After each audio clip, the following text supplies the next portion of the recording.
the other thing we have to get to, there's another person here, and we have our intern, and his name is. On today's Part of My Take, we have a packed show. Our good friend, Coach Mike Vrabel, on the show. Awesome interview with Coach Vrabes. Large and intimidating. Yes. We also have a very interesting interview with comedian Gary Vider, who has a new podcast out that everyone should go listen to called Number One Dad, basically talking about his childhood living with a father who was a scam artist, and he had these crazy stories. He snuck into MSG with his dad over 50 times. Awesome interview with him. We're going to try to do the Mount Rushmore of Pizza Toppings for real this time. It's our third try at this. We tried it last year. We tried to run it back and give Hank a shot at redemption. Hank threw it right off the top, taking spinach in the first round. Yeah. So, but I think Hank's really turned around. His attitude's much better. I was watching the old clip, and Hank used to be just in a sour mood all the time. Yeah. Didn't want to talk, didn't want to participate. All he did was complain that we ruined Mount Rushmore season. But now it's the summer of Hank. We've got a new boy, Yep. and he's chipper as hell. Different guy. This is going to be great. Different guy. And then we also have the introduction of our intern. So we're going to, there's an extra person in here, our new intern, who we all are fond of. He's been in the office for a couple days now, but we've kept him a secret because we wanted the AWLs to see him first. So we'll finish then with Fyre Fest, but we have an awesome show. It's brought to you by our friends at DraftKings. It's finally here. Best Ball Week at DraftKings. Here's why it's a big deal. DraftKings Best Ball Millionaire Contest is the biggest fantasy contest ever. We're talking $15 million guaranteed prize pool with two. That's right, 2 millionaires being crowned for first and second place. If you're a set it and forget it type, then Best Ball is for you. No waiver wires, no roster management, bigger roster so injuries won't end your season. Only the draft, and that's it. You're set for the season. If you're still not convinced, check this out. This year, DraftKings offering everyone a draft one, get one special. Your $20 entry fee scores you a bonus ticket. I did 2 best ball drafts last week. It is the best format for fantasy because you draft your whole team, and that's your team for the season. No ads, no drops, no trades. If a guy gets injured, you have depth because they're taking the best players every single week. You don't have to set a lineup. It's the best fantasy setup possible. It's happening at DraftKings. Best Ball Week is here. Download the DraftKings app. Use code TAKE. That's code TAKE for all customers who enter the NFL Best Ball 15 million millionaire contest to get a bonus ticket and get a shot at being crowned one of 2 millionaires. It's Best Ball Week only at DraftKings. Okay, let's go.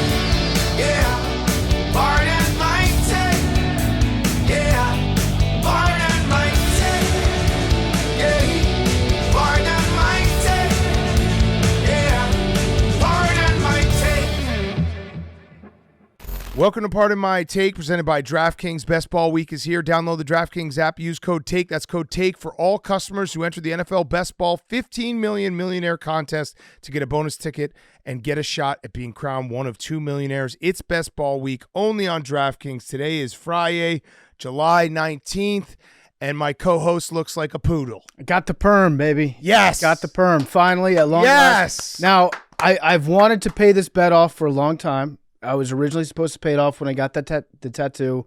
Memes didn't book the appointment correctly. Not to throw memes under the bus. Don't point fingers. But if I were to point a finger, it would be directly at memes, but I'm not going to. Yep. I tried to reschedule it a couple times. Things popped up with travel. Finally got it done today. I was the first male Popped perm. up? What? Popped up? Yeah, things popped up. Things pop up in travel, yeah. What, are we starting off with a negative No, attitude? I'm just curious. Things popped up with travel. We had to. I actually was going to do it the day before Beer Olympics.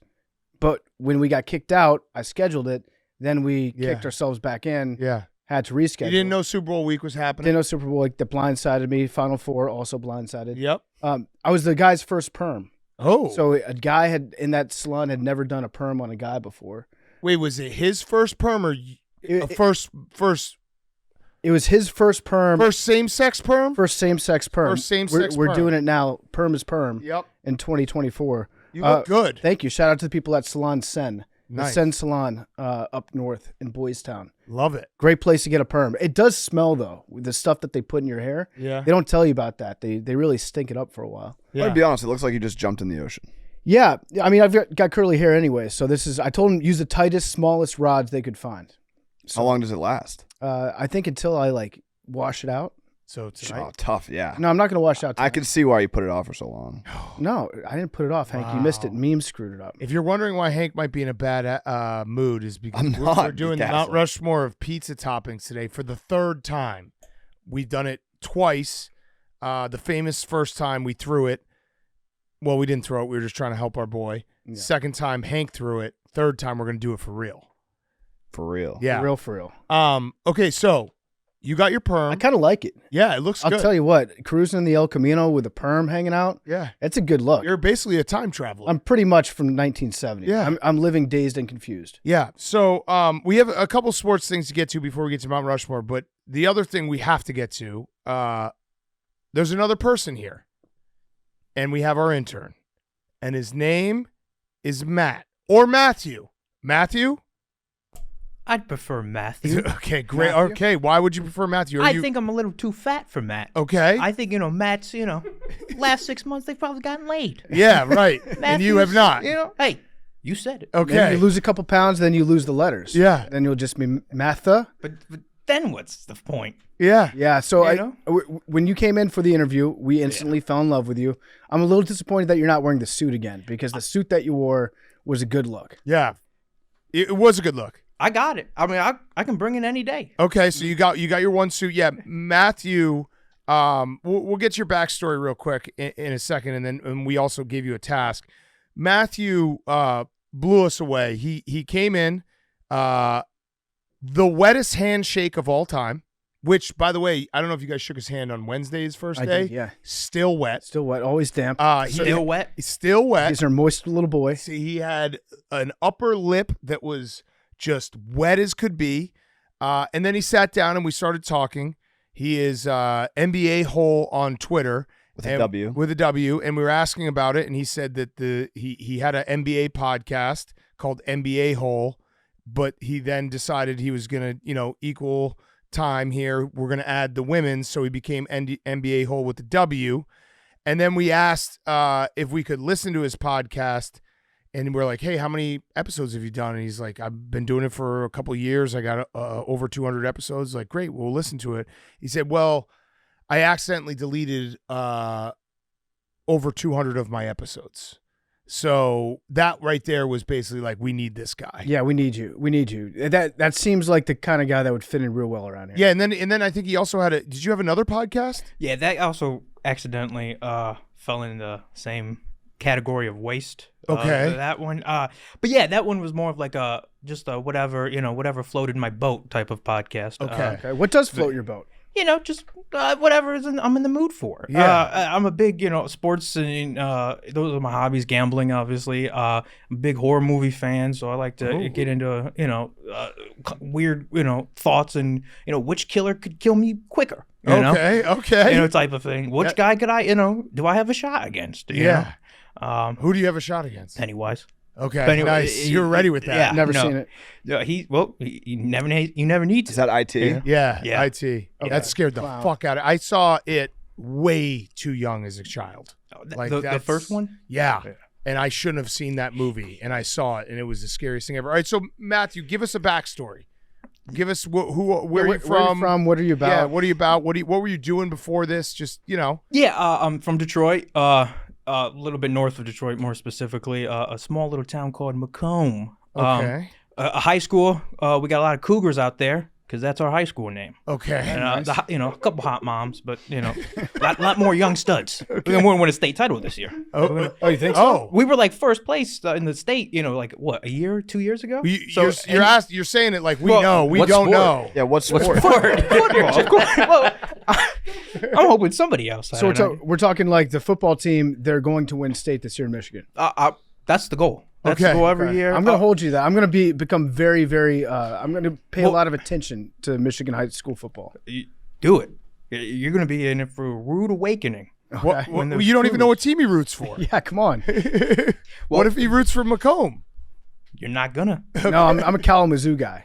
Well, we have a rival. Yeah, I know. Okay. Who's the rival? Chippewa. Yeah, Okay. yeah, Chippewa. boy. That's my team. Yeah, they went under a name change a couple years ago. Yeah, now they're just the football team. Yeah, what what happened? I think they're the Big Reds now. Okay. That's almost worse. Yeah, that's That might have been the old name. They changed it.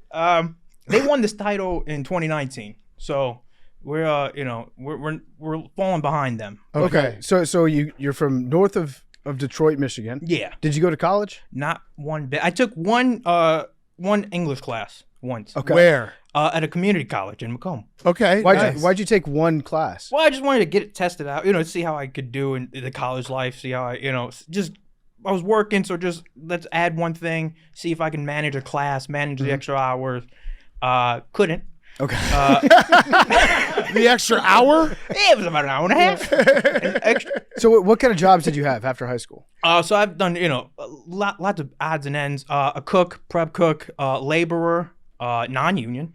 So just done it all. That good? Yeah. Yeah, don't know what a union looks like. Okay.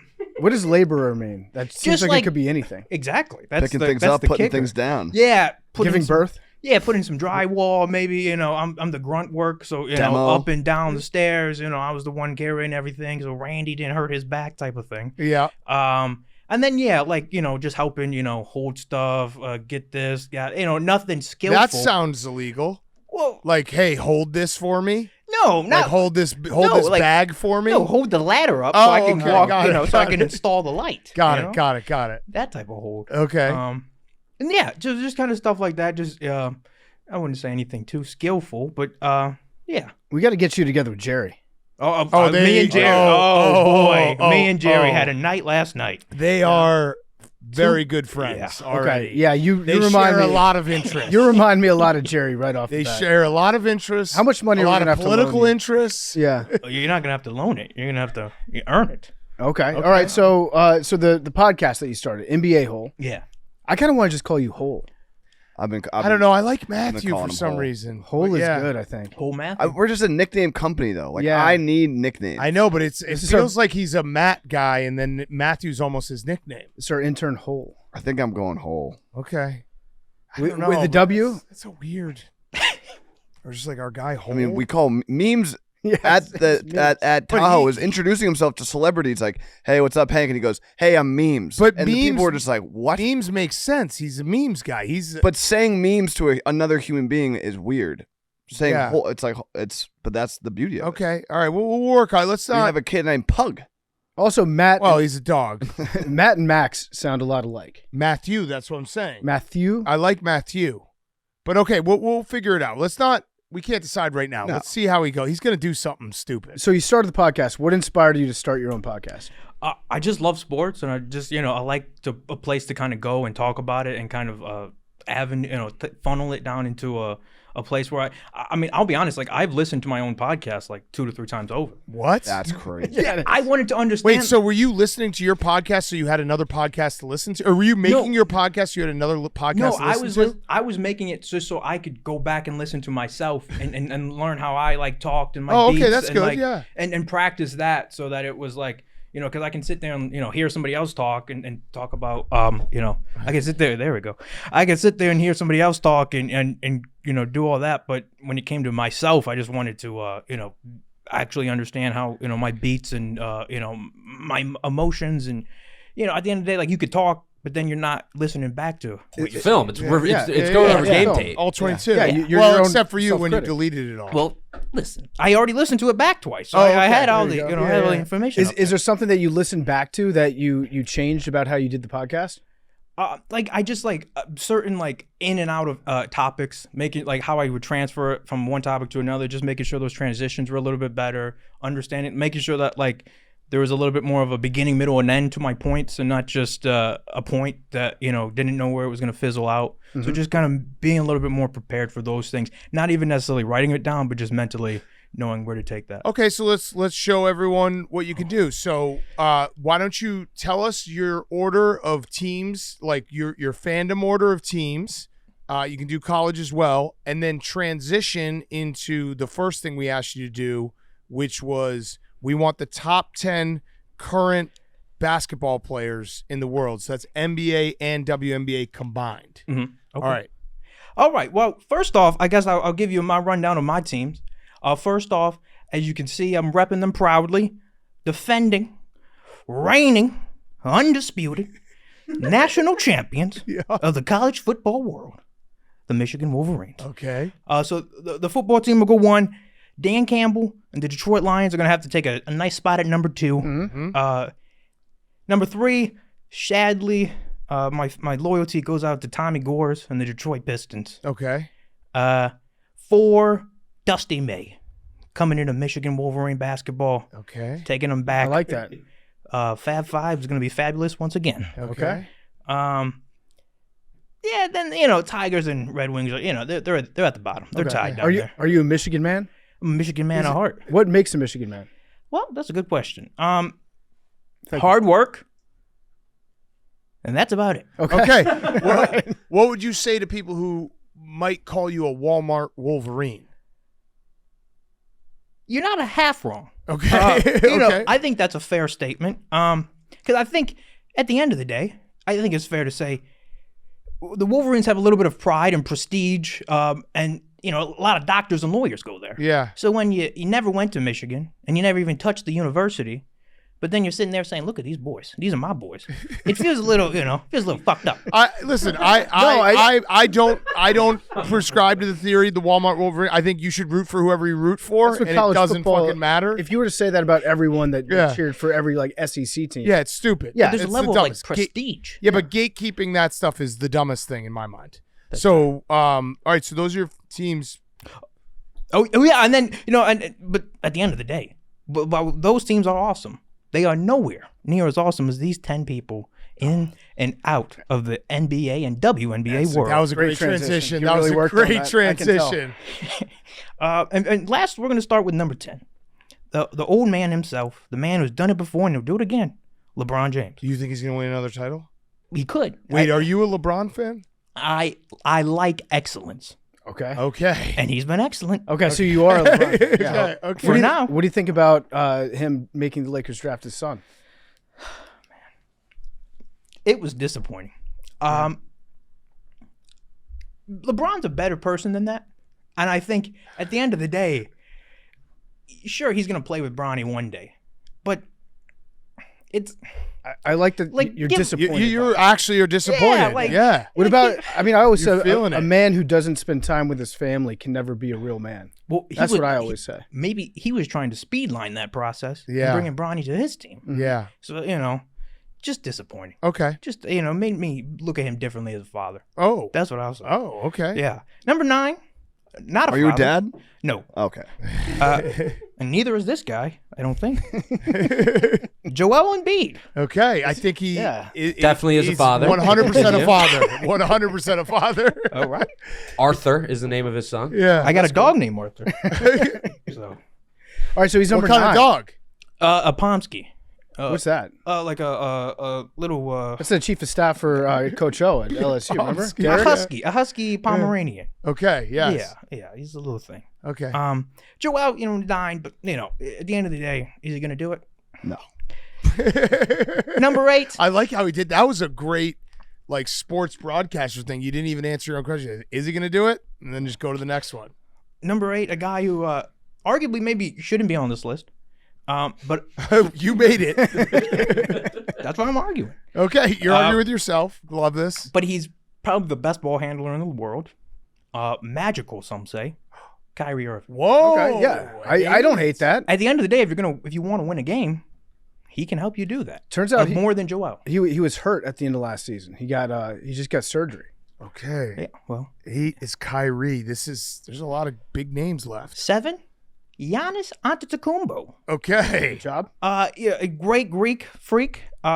He's a couple rough seasons, and the Bucks are a rough organization right now. But they're going to be all right, and if they have him, they'll manage. Okay. 6, obviously, the man who still does it, Stephen Curry. Okay. I think he just performed pretty well against Serbia. I think he was 18 in a couple minutes. Rivalry game. Yeah. Great kid, Gonna keep doing big things. Let me interrupt you for a second. Is your accent? Is that a Michigan accent? Nervous Michigan, that is. Okay. Steph Curry's like 34. yeah, he's like 10 years older than you, right? Yeah, he's a young guy. Great kid. Great kid. Not even 40. He's got a whole life in front of him. Number 5, the man himself, SGA. Okay. Shea Gildress. At the end of the day, he does great things, and his ceiling is he's blown my expectation out of the water. Yeah. Okay. Number 4, maybe a pretty controversial pick, Victor Wembanyama. Okay, I like this. Let's get him out there. Oh. By the time this man can rent a vehicle, he will be the best player in the world. Wow. What is that, 25? Yeah, So it's 25. So Okay. we got like 4 years. Yeah. I mean, to me, the sky is nothing but a limit. When you put it that way, like that it seems like he's about to be the best player in the world. Yeah. Because you would assume he'd be able to rent a vehicle. No, it can't. Can't now, Yeah. but he will be. 3 more years, probably. How old is he? I think he's like 21, 20, How old are you, Matthew? 25. Okay, so you 25. can rent a vehicle. Yeah. He's 20 years old. 5 more years. All right. Number 3 on this list, the only woman I wanna make clear. Let's make it clear now. Asia Wilson. Oh. Good call. She averages 12 rebounds, 2 steals, 3 blocks. 4 more points per game than second place in the league. Her EFF, which is her overall efficiency, is 9 more than the second place girl. Wow. And that's points, rebounds, assists, steals, blocks together, minus field goals and missed free throws per game, and turnovers. I think her at being the best woman in the world compared to the second best woman in the world, the gap is as long, as strong, as big as Patrick Mahomes to the second best quarterback in football during the playoffs, specifically the playoffs. Okay. You're confident with her. She is skillful. She's athletic. She's insanely talented. Yeah. She can do it all. You're not worried about what she can't do. You're worried about what she can do. All right. Against them. And she's going to be the Yep. Okay. That Who's makes the sense. second best quarterback in the NFL? In the Well, during playoff time, I would take Joe Burrow. Okay. All right. At the end of the day, but Good answer. he hasn't been, Yeah. Yeah. He's been injured. He's coming back. Number 2, a teammate of a man we named earlier, Luka Doncic. Okay. What he does, his overall stat line, just impressive as can be.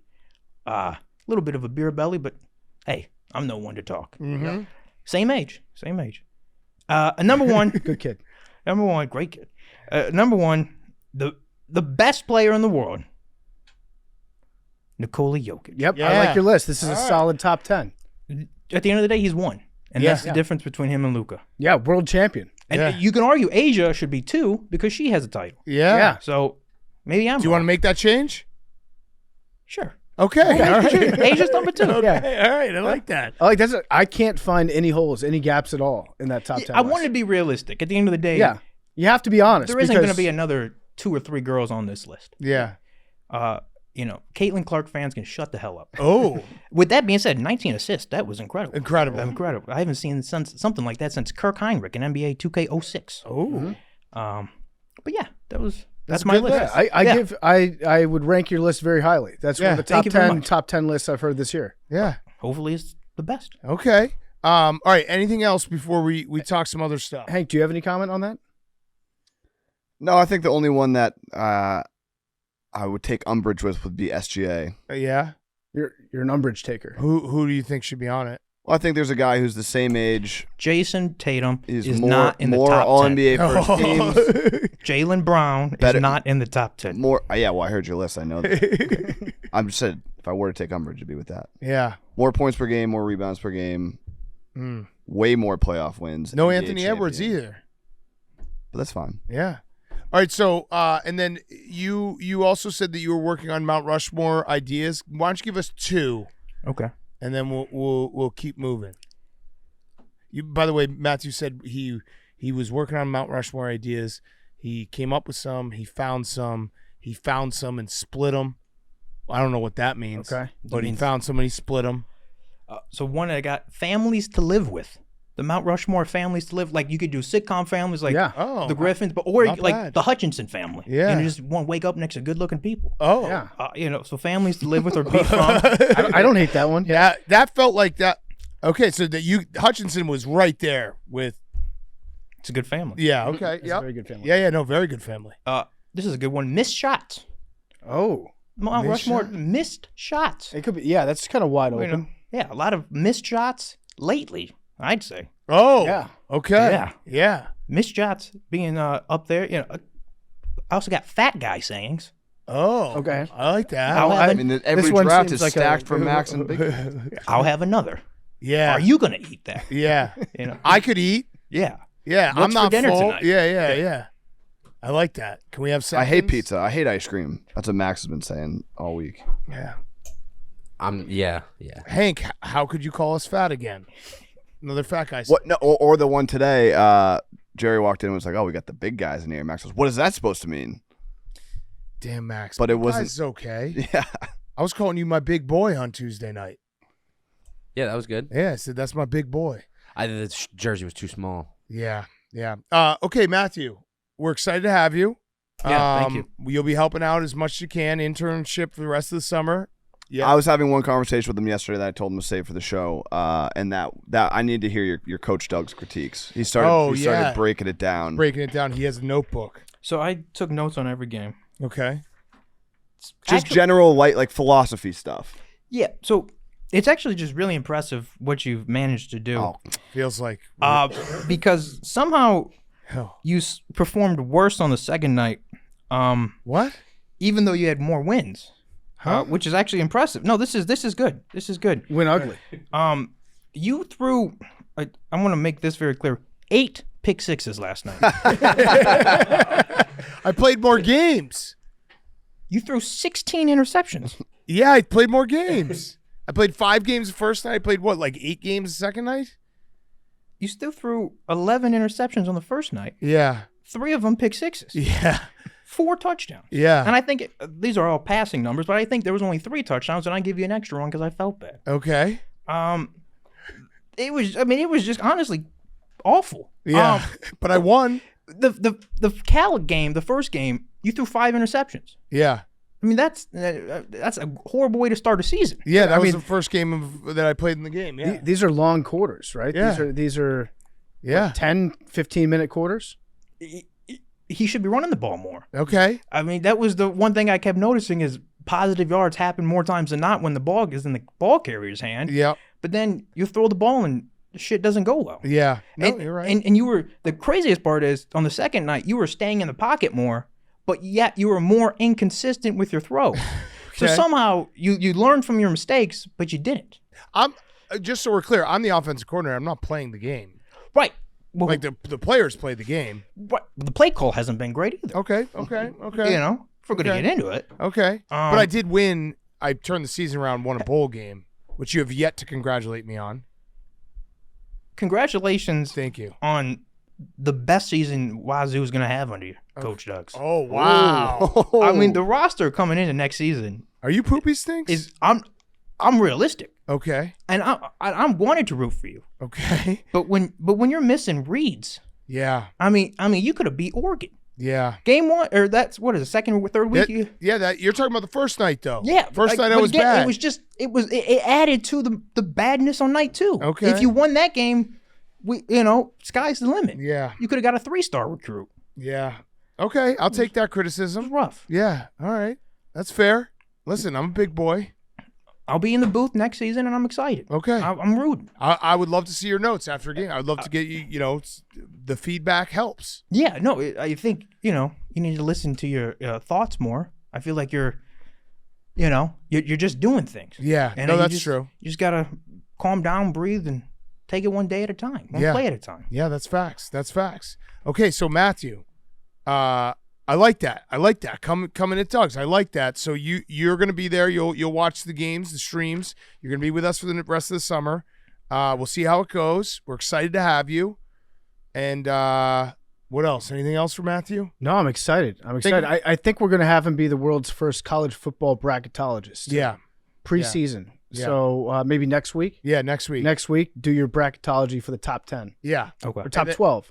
And between now and the end of the show, think of a Fyre Fest, okay? Mhm. All right, you got this. I like Matthew. That's Matthew, our intern. Mr. Hole. Yes.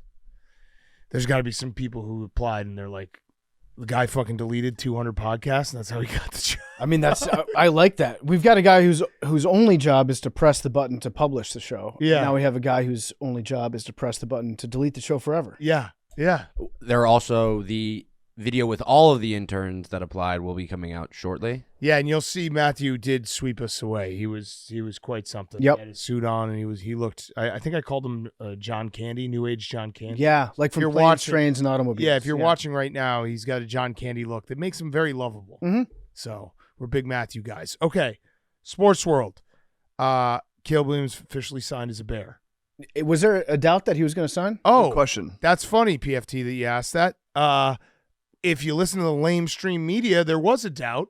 The Florios, the Cowards, the RG3s of the world. Wait, are you talking about pre-draft? I'm talking about the entire process of there was pre-draft, there was in between draft and signing that people were like, oh, he's trying to get the Bears to agree to no franchise tag. He's trying to get the Bears to agree to no 5th year right now. He wanted equity. All these rumors were such bullshit because Caleb Williams doesn't have an agent. So you have agents basically saying, hey, Caleb Williams, if you had an agent, all this stuff wouldn't be happening. You should have hired me.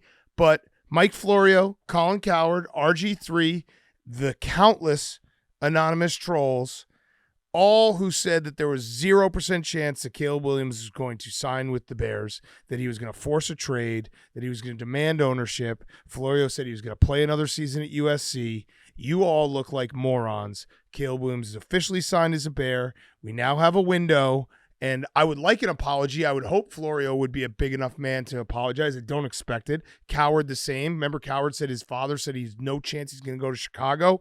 All these people spent all this time, and no one's taking him to task. So you've been taken to task, and he's officially a Bear, and I'm excited. I think that there was a lot of talk going like through the season about certain teams he didn't want to go to. And then for like a month leading up to the draft, then that ESPN article came out that was like Caleb is down to play in Because it was Chicago. always bullshit. And then there was no, I haven't heard any other doubters after the draft, post-draft. There were people who were saying he was trying to get the 5th year taken away and to get the franchise tag taken away. Like there are people, and they'll move the goalposts. I had people yesterday telling me that Caleb Williams won't sign a second contract. Let's have that discussion right now. It's just crazy. I don't listen to the Florios of the world. I listen to the Boogers of the world. An RG3 moron. Booger McFarland, he said today on Get Up, don't be surprised when Jaden Daniels is the guy that they're talking about next year as being like a CJ Stroud, and Caleb Williams is the one being talked about like he's a Bryce Young. So I go with Booger. Booger played in the league. Okay. That's my guy. Okay. He knows ball. Windows open. Windows open. All right, what else you guys want to talk about? That was a dud. Sorry. No, I honestly I didn't hear about it. Bronny hit a 3. He did, finally? Bronny hit 2 threes. He had a good game. 12 points, and there's talk that they might shut him down after he had one good game, just leave him with a good taste in his mouth from Summer League. So I don't know if that's going to happen. But that was the big story. A lot of other people are pointing out that Alexander Sarr went 0 for 15 from the field, 0 for 7 from 3 points against the Blazers. You know what? You learn more from a miss than you do from a make. Yeah. So I feel like Alexander Sarr has nothing but room for growth. Wait, so Bronny hit 1 3. Oh, I thought he hit 2. He hit 2? I thought he went 2 for 5. And one of them was clutch. He's on fire. What do you mean it was clutch? It was like the fourth the quarter K? to take the lead. agency? No. Oh. I think they're all clutch. Yeah. Yeah, he is all clutch.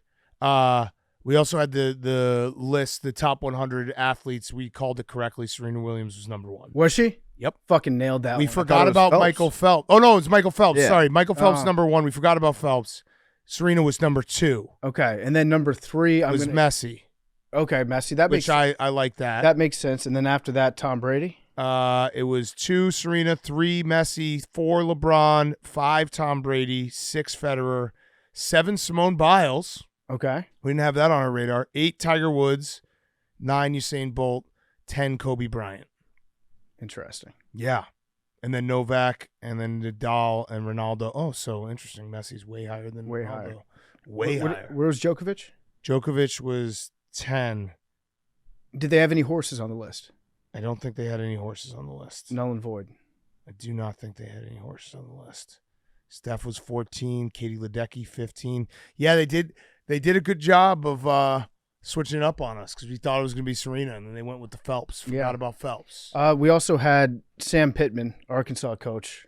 He went in front of the media today, and he gave the best quote of the offseason besides Mike Gundy saying that he's driven drunk thousands of times. Sam Pittman said, "Our focus this year is to embrace the hog." Ooh. At Arkansas. Okay. Which I love. That's a great slogan that you can put out there. Okay. It's easy to chant. That's what Bill Clinton's motto was for the state when he was governor there. And I feel like Arkansas might be back. I think they're also back because they get to renew the rivalry against Texas. Yeah. Which is bigger than a lot of people think. Like, Arkansas and Texas hate each other. Yeah. And so we didn't get to see too much of that in the last couple of years. But I don't know. I like Sam Pittman. I'm wishing the best for the Hogs. Embrace the hog. Yeah. It's and he's also got those big old breasts. Big breasts. Yeah. And the jowls. Yeah. We're Sam Pittman guys. I would like Arkansas to be good. Oh, also Russell Westbrook.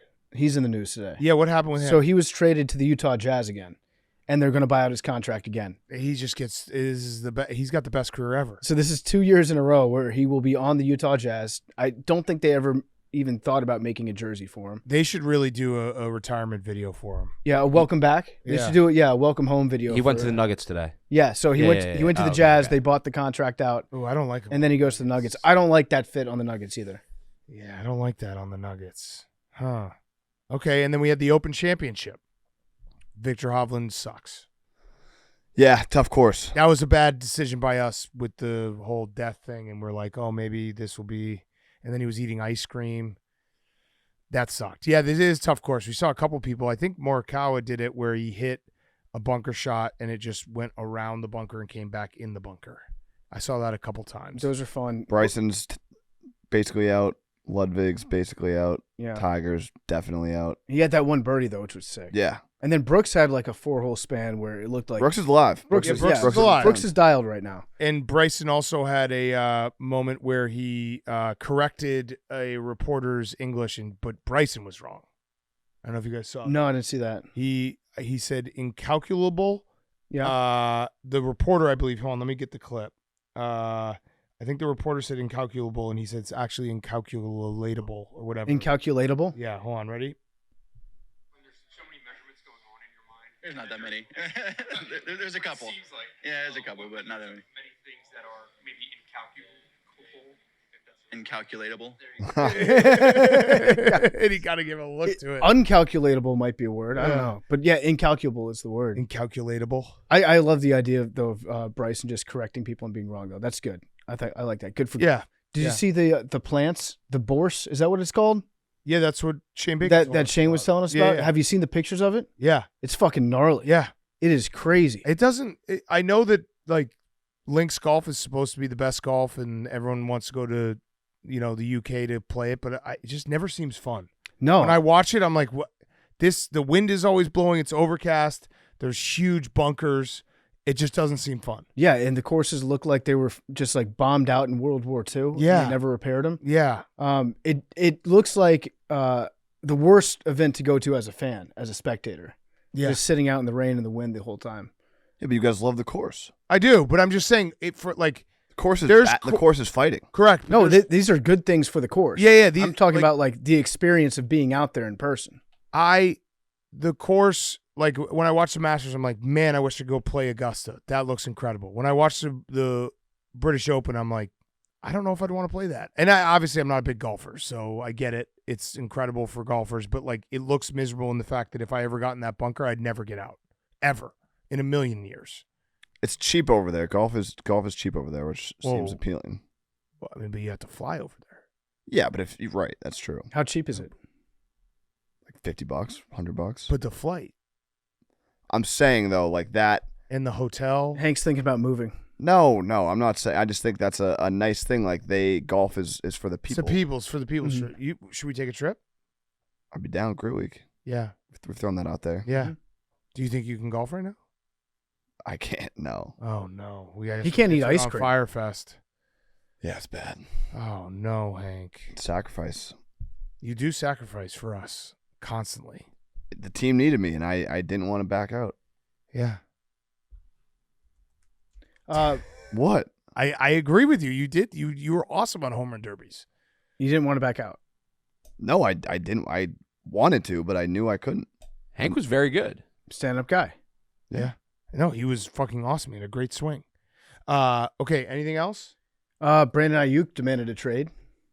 Again? No, he requested it with the team. Instead of passive aggressive. Instead of just posting practice videos film where of he's Washington like, Commanders yeah, practice. I wish I could play with this guy. Yeah, but he apparently requested it with the team, but the Niners have a history of not honoring trade requests because you don't really have to. Yeah, no, you don't have to do anything. You don't have to do anything. And Brandon Ayuk's really good. In the NFL, that's what the contracts basically say. It's like your only leverage that you have is to just be annoying. So he wants to trade. Wait, is something going on with Devontae Adams too? Memes? A lot of people shot it down, but there's speculation. So, but you're thinking maybe. I'm thinking if the Raiders start off bad, then trade rumors are going to ramp all the way up. Nice, yeah, nice. Yeah, on the new Netflix show, The Receiver, he was just pissed at Jimmy G and not I getting the saw ball that. He's like, he's gonna get me killed. Yeah, never want to see that. We should watch that show. I've heard it's good. Yeah, never want to get me killed is not what you want your wide receiver saying. They got to make a show just the fullback, like how we had the quarterback one, then wide receivers one. Give me a fullback show. It's just a 10-minute episode. All fullbacks, yeah. 10-minute episode, but just like dudes lighting people up. Sideline shot, sideline shot, sideline shot. Yeah. Goal line package, sideline shot. Then like the bye week and they're on like their family farm using a tractor. Mm-hmm. Yeah, that's what I want. Show me fullbacks. Show us fullbacks. All right. Should we do our Mount Rushmore? Something that is probably the most ambitious thing we've ever done is this podcast. We're going to try to do a Mount Rushmore for the third time for real this time, though. Hank? Water? Oh, we did do water. Yeah. Water was a good one. It was a good one, yeah. Water was a good one. You remember when what went 1-1 overall? I think it was from the hose. Or maybe the ocean. The ocean probably My went dad number did one. that one. It was bad. Yeah. Bad performance. Okay. The second time we did it. It is the Mount Rushmore of pizza toppings, and it's brought to you by our friends at Pepsi.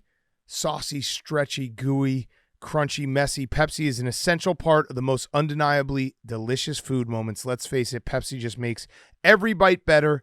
The refreshing pop of sweet, fizzy Pepsi bubbles makes even the best food taste even better.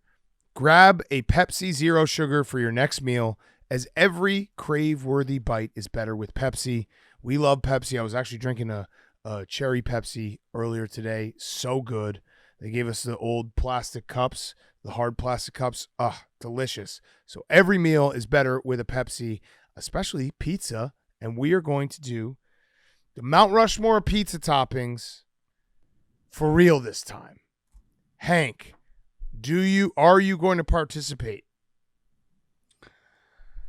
I think I'm gonna leave it up to my guy Hole. No. No, I have a question for him. I have a question for him. If you got lied to and burned. Here we go. I would like to, after this question, I would also like to ask a question. No. What do you mean no? I can't ask a question? He can answer, not before he answers All right, question. answer his question, then I'm going to ask you. But I object to Hank's question. Yes, Objection because he did not get burned. If anything, that's what I was going to ask. We were gassing him up. Yeah, save it, because I'm going to ask him a different question after. All right, you do something with honor and integrity, or you believe everyone's playing by the same rules, and then you find out that people bent the rules, they went behind your back, they lied to your face. He's a Michigan fan. Would you give them the time of the day and do another version of that? Or would you stand for something? You should give him another chance. Oh, I love that answer. good I answer. did last summer. No, you didn't. No, you didn't. No, you didn't. Let me. No, he took spinach 1-1 and tried to throw. Let me ask you a different question, Matthew. Would you say if you have a friend and they are going through some tough times, down in the dumps, they're losing Mount Rushmore, they're just not happy, like life is. But that's the thing. I'm losing Mount Hold Rushmore's on. right now. So how am I supposed to believe you? Hold on, Mount. I don't believe. You're He's- already everything setting yourself is up to going throw this one. poorly. His life is I not actually, great. I've lost the last 5 Mount Rushmores. His life That's is not true. great. I lost Monday's Mount Yeah, Rushmore. his life is not great, and then your friends come and pick you up and try to make you feel good for a moment. Would Do you it as say a that's bit to some make you good feel friends? worse. They make you feel worse. For Worse people, than, for people who don't that know, was the worst thing that happened to me that 4 whole years summer. ago, we Hank was getting crushed, and life wasn't good for him at the time, and we might have thrown a Mount Rushmore at Pizza Toppings when he found out. He was so mad, so mad. And then last year we tried to do it again for real, and he took spinach 1-1. So we're gonna try to do it for real this time. Let's put it together. Let's do it. I'm gonna go for real. Me too. Hank's acted like a little kid at camp who got bullied once. He's like, "This is the worst thing that's gonna happen in my whole summer." Can I come home? I understand your PTSD. No, I said that was the worst thing that happened to me that summer. It was a joke. Yeah, I got it. Yeah. I did too. Well, you just said whatever. All right. I know you have PTSD from this. But Hank doesn't think you actually got it. I kind of. You said agree. this is kind of going to agree. be the worst thing that happened to me this summer. I kind of. I agree did not. with That, Hank. All right. okay, whatever. Let's do it. Hey, who's up first? Hank is. Hank. Pepperoni. Come on, Hank. Oh, Good pick. dude. Wait, so Good pick. But don't be a bummer. Don't be a Hank. bummer. Come on. I don't believe I literally will not do this in good faith. You just set it up. Your friend's been losing Mount Rushmores. Have I been losing Mount Rushmores? Yes. So how I can't I'm gonna go through with good faith. I can't But go our all picks in. are going to show that we're trying. But Hank, you're not losing Mount Rushmore season by that much. No, you're getting not. smoked. I'm Early. only 4 points ahead of you, and I lost on Monday's show. It's early. There's always a comeback. All right, who's up second? I think Goes That'd be in order. Max. I'm Max. second. Yes. Yeah. Oh fuck yeah. Sausage, easy. Good pick. Good pick. All right. I'm going to go double wait. olives. Just kidding. No, it's I'm PFT, kidding. It was a right? joke. Wait, didn't I go last time? No. No, you It's- went first last time. It's Oh, yeah. a circle. I'm sorry, Hank. Wow, I'm sorry. I apologize. All right, I'm going to go with bacon. Then I'm going to go. Wait, what? We're all fucked up. Okay, here. yeah, bacon. Bacon. Okay. Hank has collapsed. Hank definitely thinks something's up. Hank has collapsed. So what's been taken? Pepperoni, sausage, and bacon. I want to take double olives. I'm not going to. I'm joking, Hank. That was a joke, Hank. That was a joke. Hank's having a great time. That was a joke. Hey, can you at least pretend to be excited about Mount Rushmore season? Mm-hmm. I got a question. Does sausage include all sausage or just like classic sausage? I think sausage is sausage. Sausage Okay. is sausage. Is chorizo sausage? I think chorizo can be its own. Chorizo could be its own different. thing. Okay, I so guess. I'll go barbecue chicken and then chorizo are my two picks. Okay. My second pick is going to be extra cheese. I don't like extra cheese. Oh, I love extra cheese. I'll take buffalo chicken. Okay, nice pick. Hank, this is a good draft, Hank. How do you think we're throwing this? There's no throwing. We're doing this. I will do peppers and onion. We got to We'll give you both. No, we'll give them both. No, he has to take one of the you two. can't- Okay, you can't fine. feel like We're not he's getting pandering. babied. Okay. Either One or the peppers other. or onion. You have to take one or the other. All right, I'll do peppers and onion. Oh, for yeah, two. yeah. Two picks. Okay, That's good. 2 picks. That's a good pick. Okay, Uh, Max. It feels like there's a gun at everyone's head right now. We're in a Mexican standoff, but we're actually doing this for real. yeah, no. Hank, are you all right? No, it's not. So I don't think he's all right. All right, Max. I mean, we all know that Mount Rushmore died 4 years ago. And it's just like we just keep People love coming Mount back. Rushmore season. Okay. Some people hate it, but I absolutely love it. I'm gonna go mushrooms. Ooh, I like them. Yeah, not I bad. like them. I'm going to go meatball. Okay. That was my other pick. Yeah, meatball, baby. Mm-hmm. Pick it. We're not allowed to think about 2 picks. I mean, I would have picked all these. I'm saying I was thinking between meatball and mushroom. Got it. Yeah. You love meatball. I always pick meatball. That was the other reason. It was on your sub too, Yeah, right? yeah. And no, it was What's your- also what's on your my Mount- meat. It Mount- was on my sub. It was on. I should have done meatball. It was Fuck on me. them all. Mount Rushmore salads, meatball. Yeah. Great salad. Meatball salad is an excellent salad. Is that a real thing? Oh yeah, it's Yeah. it's an Italian thing. Meatball salad. Meatball salad. That's the fattest thing you've ever said. It's a thing. I can't I can't tell you what things are. okay. Can I put forth a motion to have Hank smile? He won't. Just smile, Hank. He won't. You'll feel better. Is a white pie a topping or no? I don't even know what would be the topping. Is it a different sauce? We'll give you or- we'll give you a rigot. Yeah, that was weird how you said that. That was very horny. Say it again. No, I'm not saying that again. Okay. I do love a white pie. Love a white pie. Fuck it. I love it. I don't care. Pineapple. I love pineapple on pizza. Yeah. I fucking love pineapple on pizza. I love pineapple with barbecue chicken on a pizza. Yeah, I like pineapple on pizza too. Yeah. There will be haters. Pineapple Yeah. and bacon. Pineapple bacon's great as well. Crazy, because that's my favorite pizza. Yeah, like I don't know why. What happened? At what point was it like? Did it become a thing where people are like pineapple doesn't belong on pizza?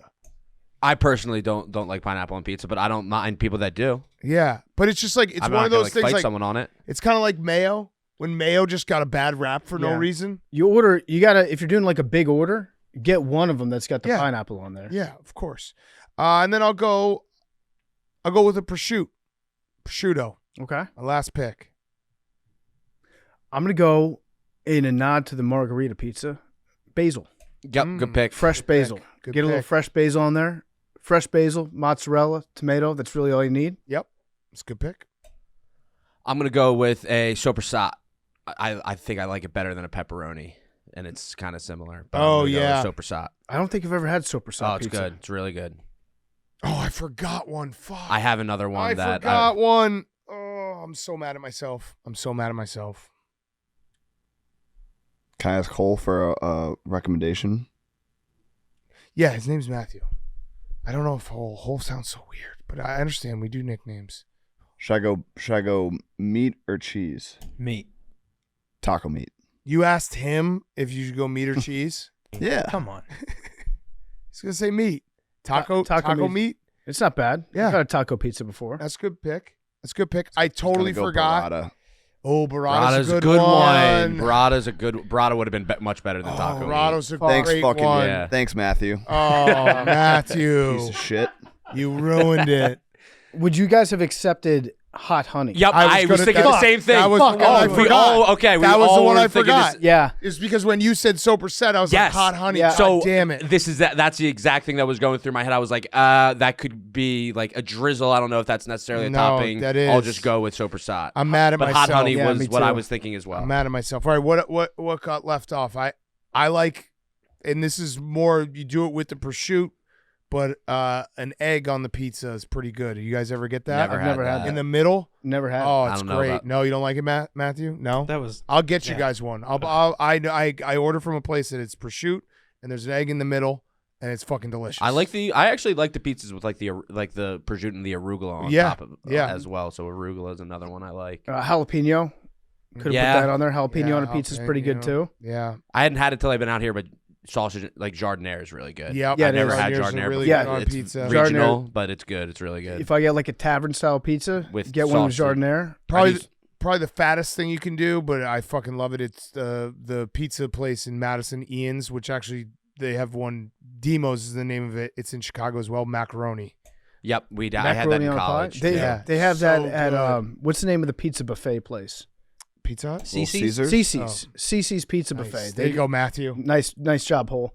Tomatoes on the pie. Sometimes Yes. pretty good. Yes. It can be overkill. Yeah. Yeah, tomatoes like a What's salami? margarita. Yeah, margarita pizzas. Yeah, margarita pizza's good. Salami.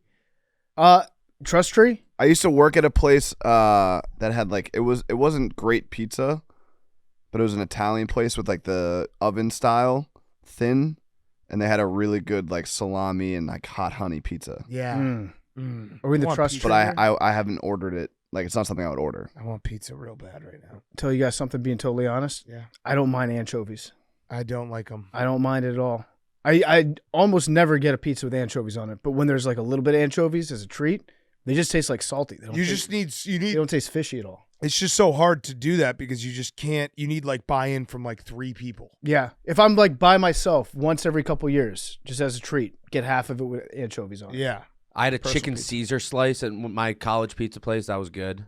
It was Yeah. it was just like chicken Caesar salad on a pizza, but Yeah. it was nice. One of the biggest pet peeves I have is when you order pizza for a large group and someone's like, get a cheese or whatever, cheese, or like maybe get like a mushroom or something, and they only have one slice of that and they eat all the other ones. Mhm. I'll make people, if they ask for something, like if they ask for an anchovies, I'd be like, you have to eat 4 slices. You better put in work on Like the you pizza. have to, you can't have one anchovy and then go to the pepperoni that we're all eating. Have you guys ever ate a full pie by yourself? Colony yeah. Grill. Yeah. I don't know if that's full pie. Like it is the full pizza, but it's thinner. But yeah. Yeah, I've had it. What is your favorite? Like, if you're going and you can get any toppings you want, like, what is your customizable pizza order? Like right now. Bacon pineapple. I'm doing pepperoni, Mm-hmm. jardiniere, Mhm. and then I've got hot honey at home that I put on it. I go 1 pepperoni pie, 1 barbecue chicken with like sauteed onions pie, 1 cheese pie. This is all for me. No, that's it. I go pepperoni and then a barbecue chicken with sauteed onions. I do sausage, onions, and mushrooms. That's good. That's my favorite Good pie. order, solid order. That's a I good one. love mushrooms on pizza, but I know people aren't gonna. And there's some people that just hate mushrooms. No, I think mushrooms Yeah. belong on pizza. Yeah, they It's all do. about the saute too. Like it's not. They're not. Yeah, you're not eating like dry mushrooms. Yeah. When I was in college, I was a pizza delivery guy for, I think, a full calendar year. I worked at a place called Anthony's Italian Touch, which is a very creepy name for a pizza. That is pizza weird. place. And what made it weirder was the guy that ran the place was not Anthony. His name was Nick. But he just called it Anthony's Italian Touch because it sounded more Italian. But I had this one customer that would order extra mushrooms, like double mushrooms. That was all that he would get. And that shit would stink up Double my car. mushrooms. Double mushrooms, like extra mushrooms. Double mushrooms. My car would smell so bad. What do you guys think about little pesto? Pesto on the pizza. That's Yep, nice. Pesto's it's not good. bad. A little change of pace. Not bad. That's another one where like I won't order it if I'm not eating. Like you have to eat you have to eat a lot of slices of those. Yeah. You can't be like I want the pesto pizza. Memes keep saying vodka pizza, but I don't think that's a topping. I feel like that's It's just a sauce. Yeah. Yeah, Sauce. I thought about doing stuffed crust, but I don't think that's a topping, right? No. It's a style of pizza. No. Yeah, that's style. Matthew, did we It's miss like a any? breed. No, I think you covered it. Okay. I mean, unless you want to start talking like barbecue sauce and ranch and. Well, the barbecue chicken. Well, yeah, but like Yeah, the yeah. sauce Just the sauces. Yeah. I do like a little, but yeah, like if you can't get a little barbecue sauce, a little Frank's Red Hot. Frank's Red Hot's pretty good. Frank's Red Hot goes on everything. If it's like shitty pizza, I like a ranch or like a hot sauce. But if it's good pizza, I just want like the pizza by itself. By the way, Hank still thinks we're fucking with him. He's just not participating. I think what happened is this took Hank back to a dark place. Yeah, no, there's PTSD. It's like trauma involved, and he heard us. Yeah, the talking death about of this pizza. segment. There's not. We've had so many good moments. We had Max saying the titty fucking. Mm-hmm. There's been some incredible moments. Mr. Positions. Yeah, Billy and Jake doing AI Taco Bell orders. There's been some great Mount Rushmore moments. I don't know. The integrity It's of the the game death was of- lost. Look at that Uh, chick. We haven't broken the integrity since. We broke it one time, and you still have trust issues Why wouldn't I? Of course I do. because we've done 3 seasons straight up since then. I've watched that video so many times, by the way, of us doing the original Mount Rushmore pizza draft, and then Hank being totally surprised whenever he got like his next pick on Yeah. the board. He was so mad at us. Yeah. so mad. We're back. This was a good draft. Come on, Hank. Yeah, good times. It's a good draft. Oh, Hank, it's a you good you draft. won an NBA championship like 3 weeks ago. Your favorite athlete of all time sucked your dick at his retirement ceremony. That's got to you can't get down in the dumps because of a segment. I'm not down in the dumps. He's I he's got his guard up. Yeah, He's got his guard up. as I should. But you Yeah. are down in the dumps. But we just pulled this off. Now we can put it to bed. Now we can lay it to rest. Pizza toppings are done. What? I feel like that's what you're setting me up. You're trying to set me up. I know you are. This whole time you've been like Trying to get me flinching to get my almost. guard down, and then you come back over the top. I'm surprised Because I'm getting smoked in the standing. So Yeah, what are the standings? It's not that bad. Yeah, remember last year didn't you guys make a comeback Yeah. at the end? Yeah. Hey, Billy and Jake did. Oh, it was Billy and Jake. it'd be a real shame No, if people that's- voted for this Mount Rushmore based on attitude during the Mount Rushmore. Stop. No, we had a good lead, and then I went on vacation. and then Oh, I yeah, didn't get a that's single point. right. So you just suck at Mount Rushmore, Hank.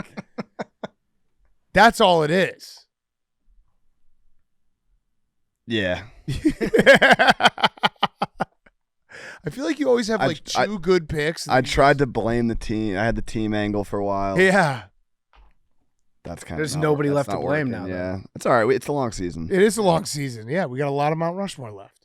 Okay, let's get to our interviews. We got two great interviews. We have Mike Vrabel. Wait, did we good friend. lose last year, Max? Yeah, you lost. You had to go. Yeah, we did the 24-hour stream. Damn. Yeah, it was bad.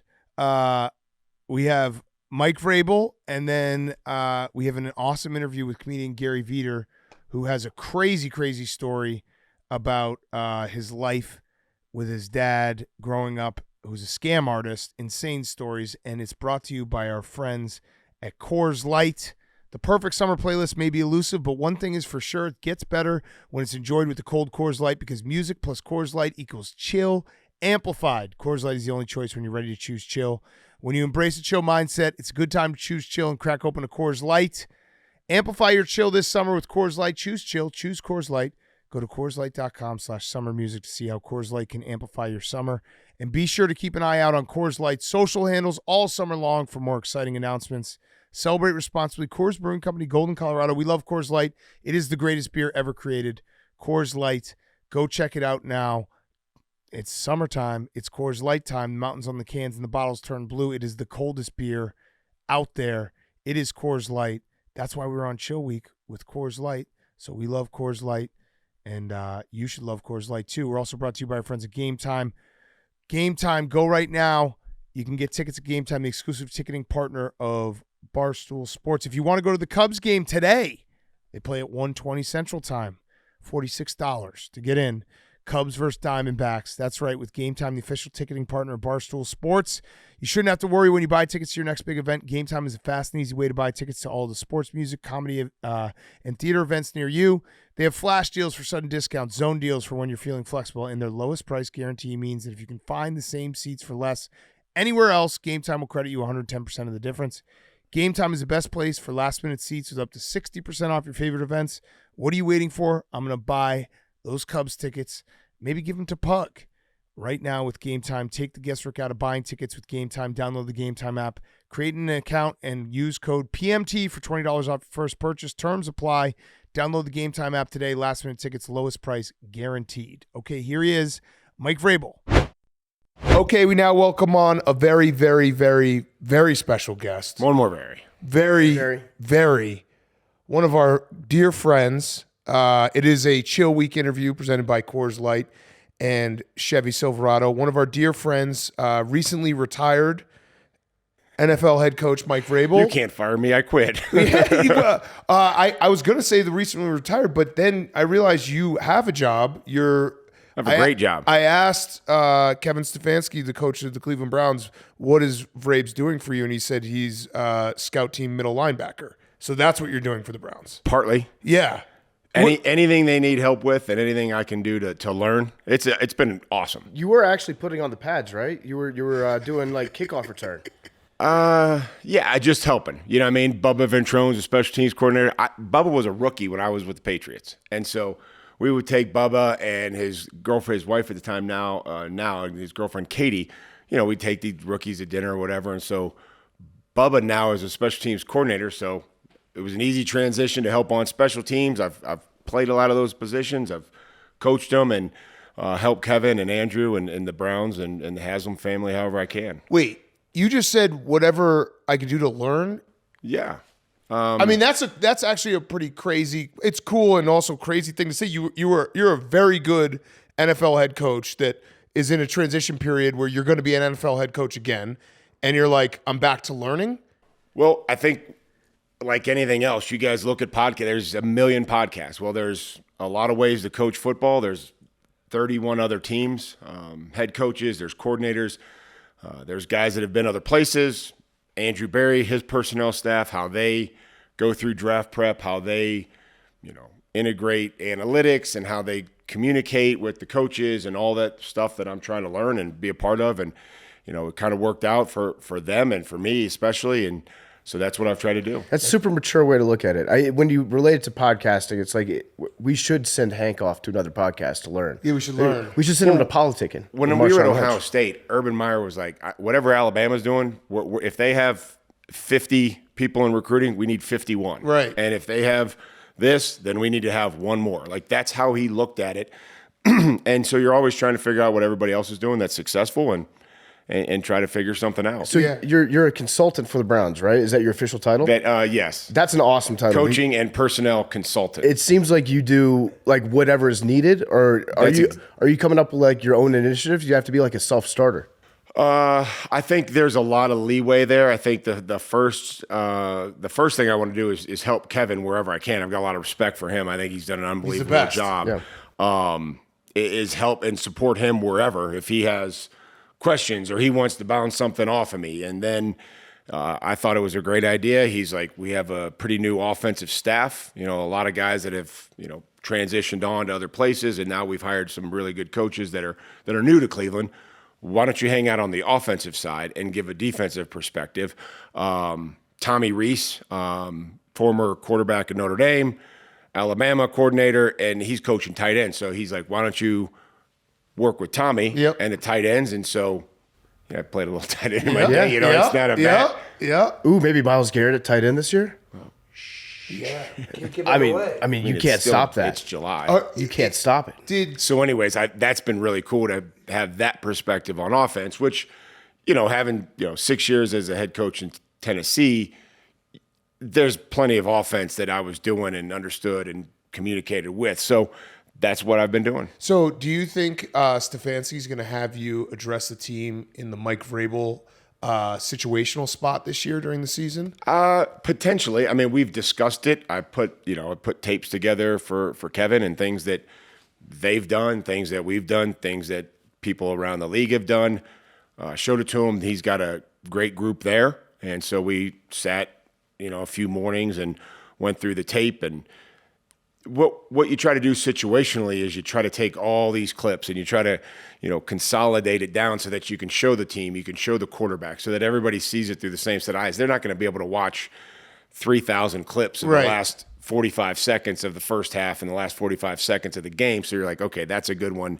And then you come up with this cut up and then you just, show it to the coach and then he decides how we want to do things. Do you know what I'm talking about, though, in terms of the actual situational spot? I knew where you were going with this. Yeah, there's a lot. Of, just tell me which situation. Don't. Yeah, it's the Tennessee Titans are playing a Sunday night or Monday night game, and they're like 7 to 10 point underdogs, and everyone thinks they're going to get absolutely killed. And then Mike Vrabel comes in and he wins the game.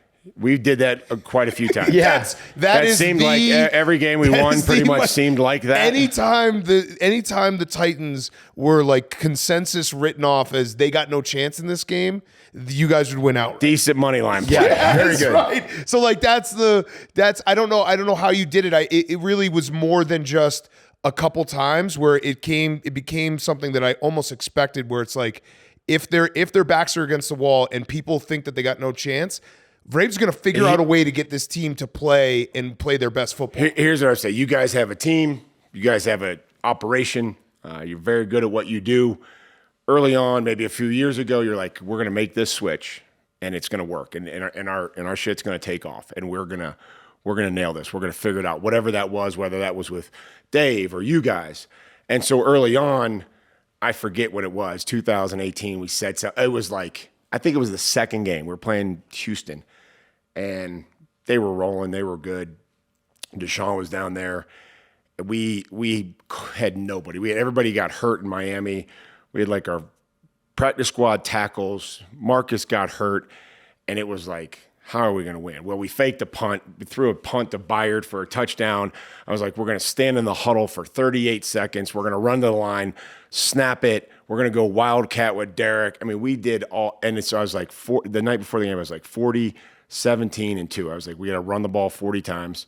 We need to hold them to 17 points or less, and we need to get 2 turnovers. and we won 20-17. Yeah. And it was like, That was so when you explain these things, then you're like, this is how we're going to win. It may not be the same every week.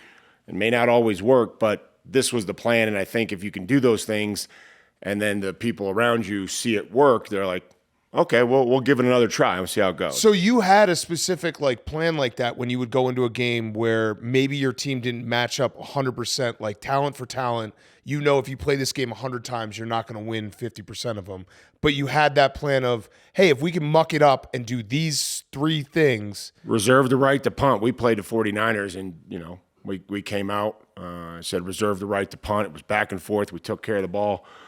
We had a huge turnover in the red zone.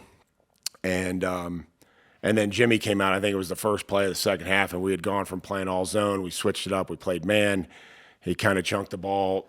Monty Hooker intercepted it, and we ended up beating them. And they were, they were really good. That was a Thursday night game? Yeah. Right around Christmas? Yeah. I remember that. That was one of the ones, yeah. Whereas in the Rams Sunday night game, remember that one? That one. Was there a Dolphins one too? The Dolphins one was last year. Yeah. Yeah. There's so many where it's like you just go in and everyone's like, Titans got no chance. But you know that, and whatever team hires Mike Vrabel next as head coach is getting like an entire season's worth of Mike Vrabel being counted out. Yeah. I think the 49ers were wearing all whites in that game. And Yeah. I actually gave you a chance after I saw those. Those didn't make any sense. Yeah. I mean, I don't know necessarily being counted out, but I just think that there's a mentality that, these guys were here for a reason. Everybody, I think each week you just try to explain to everybody that you have to prepare as a starter. And I think it kept guys engaged. I think when they saw that, we played different guys in different places and whatever we try to do, you just try to keep them engaged. And, hopefully I get an opportunity again and would love to try to do it. I think it's going to work out for you for sure. I mean, this offseason, I felt like you were one of the top coaching prospects out there. It's like I was going through my own personal coaching search at the time, and I was like, yeah, Mike Vrabel. Would love to have Mike Vrabel in DC. It's a lot of it is about fit. I think these interviews get overblown. I think that they go through a process. I think that or you were too big and intimidating. Yeah, you are too physically big. It's a big man's game. You scared away a lot of owners It's because a they were big afraid man's of you. game, boys. And they just keep getting bigger and bigger. And so, I didn't really necessarily. I try to do my job the best that I could for that organization. But these interviews are interesting, right? You try to make a connection early on, right? We have a connection. I've known you guys. Thought I had great interview in L.A., for the Chargers. And, Harbaugh decided to come back to the NFL. And that's what, Mr. Spanos and John Spanos communicated with me. And I respect them for that. They literally called me on a, Didn't speakerphone. string you along, yeah. No, they called me, and that rarely happens to where, if an owner is going to interview you and then go in a different direction, that they'll personally call you. And they were like, second place isn't going to give you much, but I wanted to tell you that, we just had an opportunity to hire, John Harbaugh. So that's how it goes. Or Jim Harbaugh. Yeah. I was actually I do surprised. that every time. By the way. It is I do Jim and John. fucking every impossible. Time. Every single time. Just say Harbs. I know them so well, and I just always do that. Yeah, I was actually shocked that you were fired this year because it felt like you were a good thing, a stable thing that the Titans had going. Your team's always played hard, and I remember it was during the season. I will say I was always proud of that. I appreciated that as a young coach. There was a veteran coach at Ohio State. He came in, Dave Adolph, and he was a defensive coordinator with the Raiders, and he was a defensive coordinator for Al Davis, and that's not an easy thing. And he was helping out Ohio State when I just started there. And he came in and Tressel had brought him in to kind of just, watch, consult, hang out.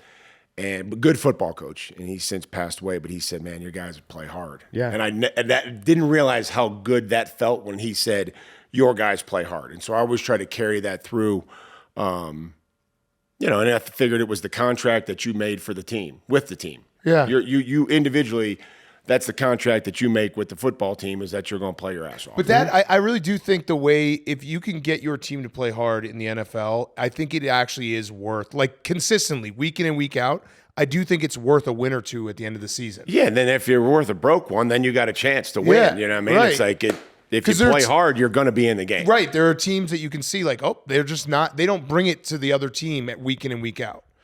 But when Vrabel coaches a team, that happens.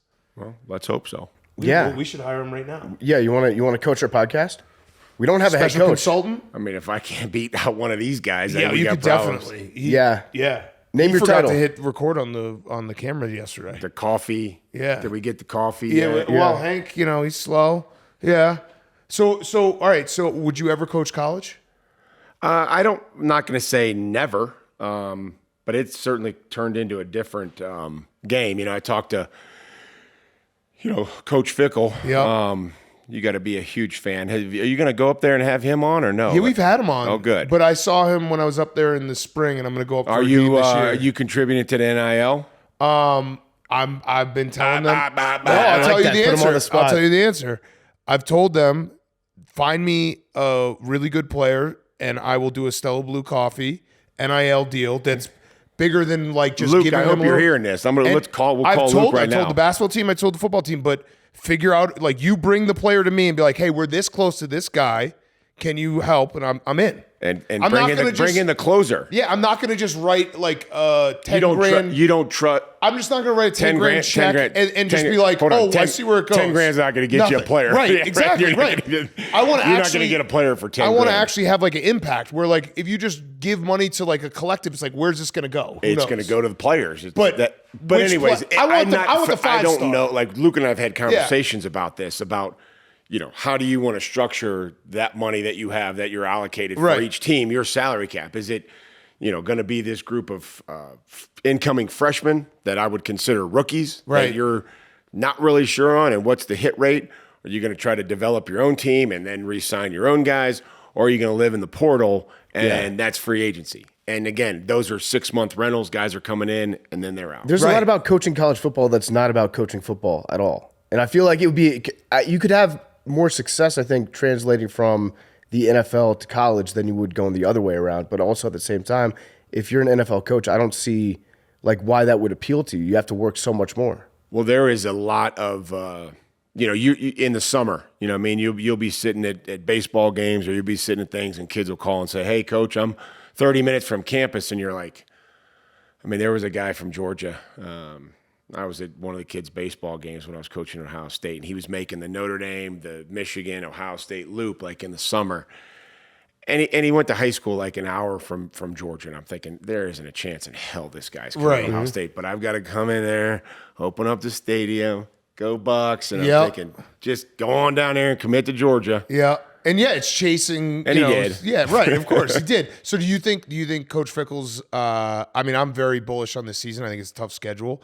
But how do you think? I think going into his first year at Wisconsin, and again, there was I'm a football coach and a football player. Bull, bear, like, can we clean up that? Like, you mean that you're excited about the bull is good, bear is bad? Bull is strong. Well, bears are great. Have you seen the bears out here in Tahoe? Yeah, I'm bullish means I'm very excited and I'm like by the Luke Fickell stuff. It gets very complicated when he's talking about Chicago because he's always bullish on the Bears. Bullish on the Bears, bearish on the Bulls. I can see where that's true. actually That's very true. Yeah. All right, so I am high on Luke Fickell. Good. I think the first year going to Wisconsin probably it was maybe a more of a mess that he had to clean up than he realized. He was my host at Ohio State. Yeah. He was there as a freshman, and I came in December, and he was waiting for me when I got there at the hotel, and the rest was history. How Yeah, you guys are best friends. Were you guys like best friends It's amazing instantly? how well his ID worked for me when I was 19 years old. Who would win in a fight right now? I will beat his ass. I mean, he only lost. This is not a sanctioned Whoa, wrestling hold on. event. He only lost once as a high school wrestler, right? I think he His lost entire 3 career? times as a freshman. He was an unbelievable wrestler. I thought he only lost once his entire Unbelievable. career. I think he lost 3. Because I went to a really, really good high school wrestling program.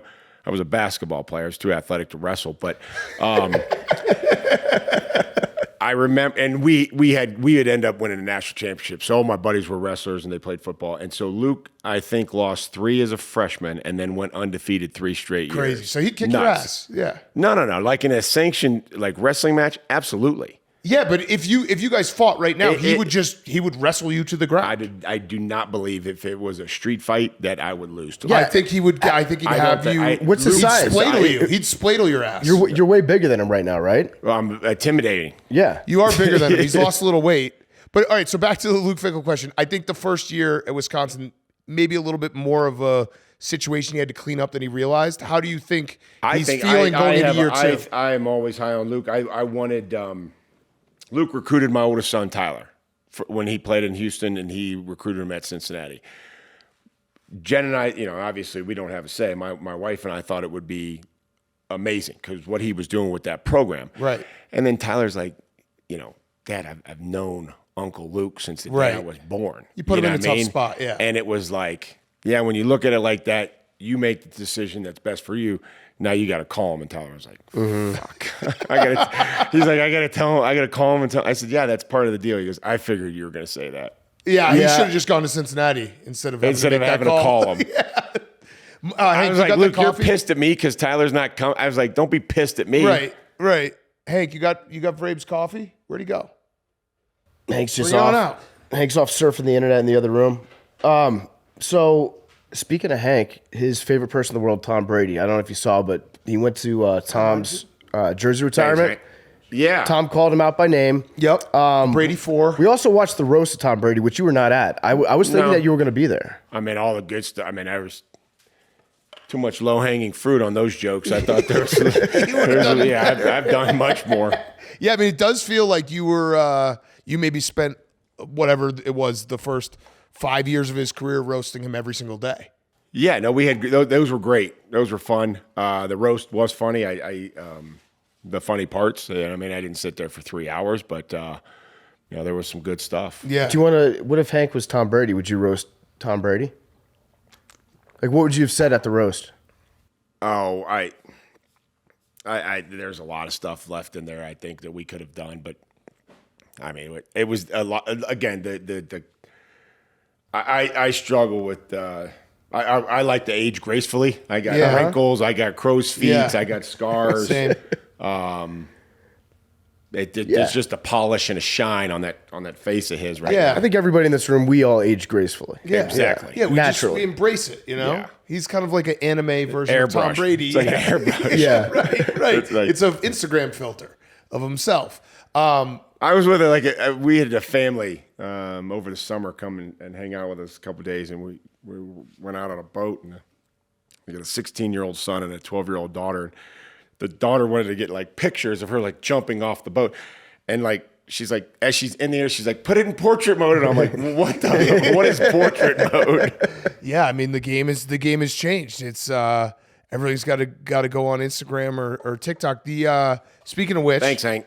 Are you surprised that No, Bill never didn't get a job? That was a little surprising to me. It felt like he would have. Yeah, again, this is Got a about a job. connection, You're right? right. You know what I mean? You come in, you sit down. Some organizations have 8 to 10 people there. Some have just a few. And you have to sit down there and they have to, I don't think many people know Bill. I mean, he's been in New England forever.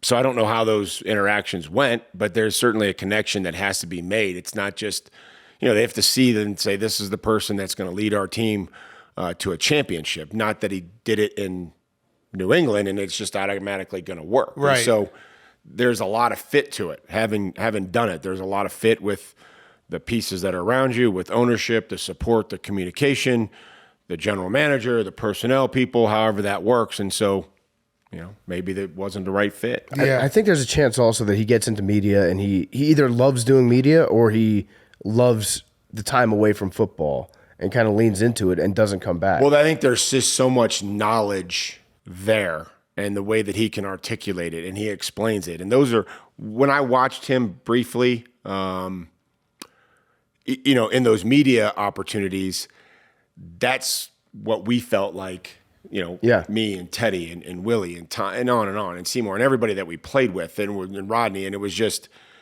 that's kind of what we got in a team meeting was this overall history of football, understanding of who we're playing, how we have to win, just the intricacies of that, and I think you saw some of that. Yeah. Yeah. No, I mean he was great on the draft night stuff.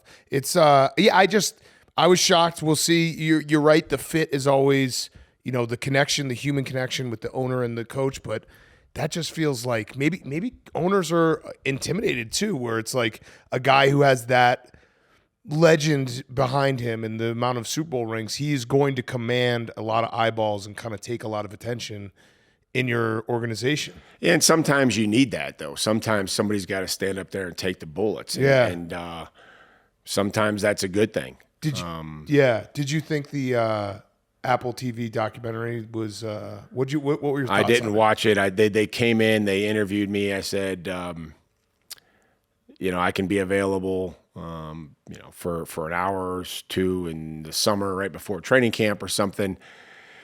They came in and I didn't really, again, I was in a different position. I was coaching. Right. I was going to coach against Bill. I wasn't going to play, coach against Bill. So I didn't really catch much of the undertone of the hit piece. Right. I didn't watch it. I talked to some big Patriot fans, and they're like, if they spent 10 minutes on a team that won 3 games or 4 games in a row in the National Football League, then it wasn't a very good documentary. Oh yeah, your team's got they basically showed the first Super Bowl And they won again. And they were like, And they won again. And also they won 2 more. Okay, now Aaron Hernandez. It's crazy. I felt like the roast thing, man, that was probably what bothered me the most, was like the whole idea of about a roast. Like if we went out or we were hanging out, like you'd make fun of me, I'd make fun of you, or you'd make fun of, like you're there to you get made fun of, and then you get to stand back up and then make fun of somebody else. This poor bastard, he can't even defend himself. Yeah. He's into great. It's like we can. Yeah. You can't really there's no swinging back from that standpoint. That was some of those jokes. I was like, but there were some funny moments in that roast. Yeah. So you obviously still have close ties with the Patriots, always will. Was there any part of the Ring of Honor ceremony that maybe rubbed the Titans the wrong way, where it's like, does he love them more than he loves us? Person. I certainly hope not. I certainly hope not. When there was going to be some uniqueness to this. I don't know. I can't think off the top of my head. I'm sure there's coaches that did something, but not currently where I went back. It was the bye week and everything was structured. It was hopeful that our bye week in Tennessee was Patriots home game.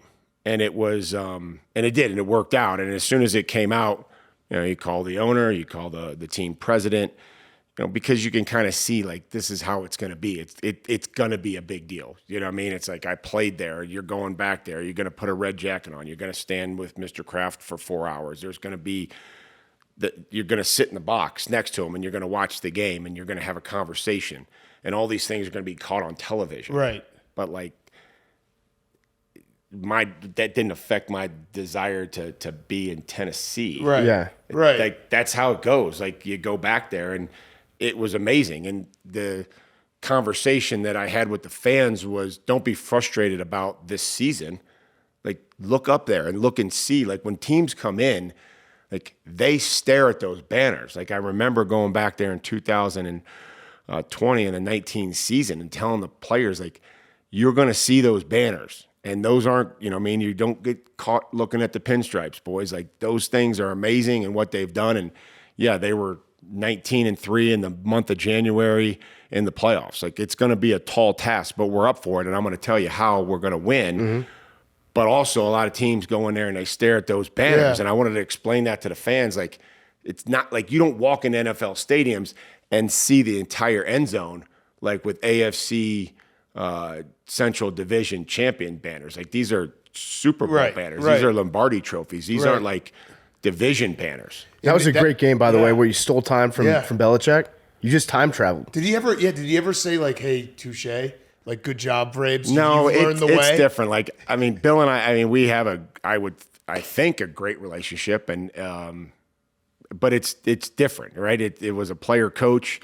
Now it's coach, and we were competing against each other, and now we're, up hopefully potentially for some of the same opportunities if it presents itself. And so we never really talked about that situation or, anything else. And it's kind of like understood, like everybody, these games are all taped, guys.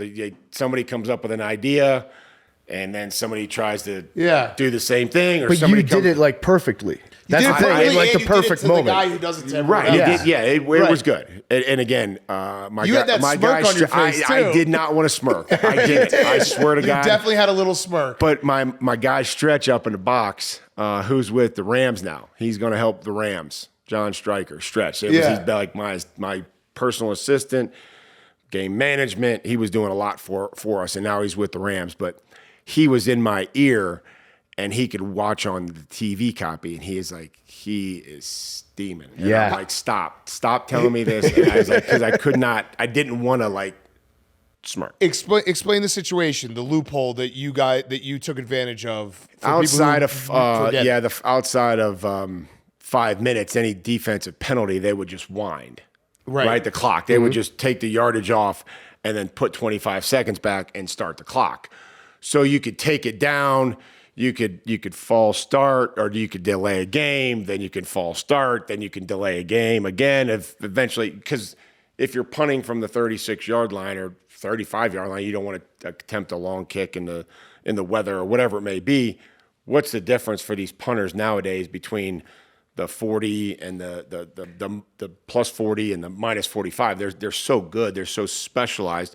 They'll just, instead of kicking an end over end, they'll just kick it in the corner and kick it out of bounds. So the yardage really didn't matter. It was about taking the time off and figuring that try to give Tom Brady less opportunities, or if we got to stop, then they would have less time. We ended up stopping them, and then they had 8 seconds. And there's nothing the other team can do. They're sitting there. They can sit over there and yell at the officials, Yeah. and the officials are like, if you do it again, it's going to be this. And I said, like the guy jumped off sides. Like the guy flinched. I don't know what to tell you. Like, Jesus Christ, you're yelling at me. Like, I know the rules. Yeah. It's right there. And you've done that with... Just tell me what the rules are, and we'll play by them. Yeah. And we'll do the best that we can. So then the next year they said, any penalty, the clock stops. Any offensive penalty, the clock stops. That's kind of an honor to get a rule change because of something that you did. I had one as a player, too. What was that? So it was the old fake timeout, because the rule is you can't call 2 consecutive timeouts. You pump fake the timeout? I pump fake the timeout. So we would do this on the field goal block. And because this is back when you could push. Yeah. So Teddy and I would literally stand with our hands on Seymour's ass and Ty Warren's ass. And we would, as soon as the ball was snapped, you could push, and it was it would just be a tidal wave, and the line would go back, and everybody try to block. And then you can't push anymore. Right. So we would ice the kicker, we'd call the old timeout, and then I would stand up and I'd be like, timeout, knowing that the official wouldn't give it to me. And then the tight end who had his hand down, he would think it was a timeout, so he'd pick his hand up. I go, that's a false start, and they would move him back 5 yards. Because the guy thought, it's going to be another timeout. Right. I said, watch, this guy's going to pick his hand up. I'd be like, timeout. And he would and I'm like, false start. And they're like, I guess he's right. And we got to throw it. So then they're like, if you do that, then that's the delay game. Yeah, can't do that anymore. Yeah. But we did that a couple times back in New England, too. You'd also just take a guy sometimes, I think it was on punt return. You would just take a guy on the sidelines and be like, hey, go run out on the field. Get 12 men for us real quick. So that is that was a clock thing, and it wasn't necessarily punt return. I don't want to get too far into the weeds on that one, because that's actually a pretty good one. It's a you got to keep that one. Yeah. Yeah, for sake of, you're down in the game. Let's say you're down in the game, right? So now you're trying to conserve time. There's two things. You want to consume time or conserve time. If you're down, you obviously want to conserve. And they get a long gain on first down, right? So now it's 2nd and 1. Do you want to waste a timeout? What's the probability that they gain a yard? Give them a first down, yeah. Right. So you're kind of just resetting the process. That's smart. Because, again, it's not about the yards. It's about the time. So you kind of run a guy out there and, Yeah, because the worst that could happen is they get a gain of no yards on 2nd down and then get a first down on 3rd down. Then you're fucked. Yeah. Have you ever read up on, I think it was Buddy Ryan's Polish goal line defense? You ever heard this one? No. Oh yeah. I'm trying to remember. I played. It was, so no, my it was first, like- it my was first like- coach in New England was Rob Ryan. So Yeah. And he'd tell Buddy Ryan stories. He didn't tell this one. You put 14 guys on the field on defense, or like 13 guys out there. it's 12 or it's 12 or 13. Yeah. What difference does it make? If Yeah, you're it going to doesn't matter. 12, if 12's good, 13's got to be better. But 12, it's harder. Sometimes the ref will miss 12, right? No. And well, I mean, Not the NFL refs. No, they it's would happened. miss it. Yeah, and if I think the if you Bills, get a right? penalty, it's half the distance. So you go a centimeter. And then if there's like 6 seconds left, Yeah. then they can some of those seconds burn off maybe. Yeah. And so then now they only have And you one get play. it untimed Yeah. down. And Yeah. you might be able to. or like the hack a Shaq where Yeah. there's 6 seconds and you think that's the last play. Usually it's the half. But a lot of these teams now with the analytic, they're going for it. Where it used to be a field goal, they would just take the field goal. Now, they untime down, the ball's on the half-yard line. Most teams will go for it. you've I feel like you would go for it a relative, like you'd play the game of, hey, this makes sense. You went for it. This actually was, this. Will Compton's a fucking moron. He's got like rocks in his brains. We had the whole debate about Dan Campbell, and he was like, you can't go for two. You gotta kick the extra point. You gotta kick the field goal. I was like, your coach, Mike Vrabel, who from the outside, people would be like old school, doesn't like analytics. He did this against the Dolphins on the Monday night game where they're down 14 and you go for two after scoring a touchdown. He did it. That is what that is Right. playing the percentages. Yep. He is showing you that you can adjust, and Will just didn't understand that. Yeah, it makes sense when you look at it that if overtime is a coin flip, Right. you try to avoid the coin flip. Right. And you're just trying to put the numbers, give yourself a best chance to win it in regulation. And, you can debate whether you want to do that from, the 8-yard line. I don't know what the numbers That was are. the Probably Dan pretty Campbell, thin. yeah, those against are the Cowboys, those I think the odds start to go down. Yeah. But that's the whole idea and the mentality. Seeing a lot of these teams, just being able to go for it more when you cross the 50-yard line. Yep. And a lot of those things inside the 2 or 3 yard line, going for it on fourth down.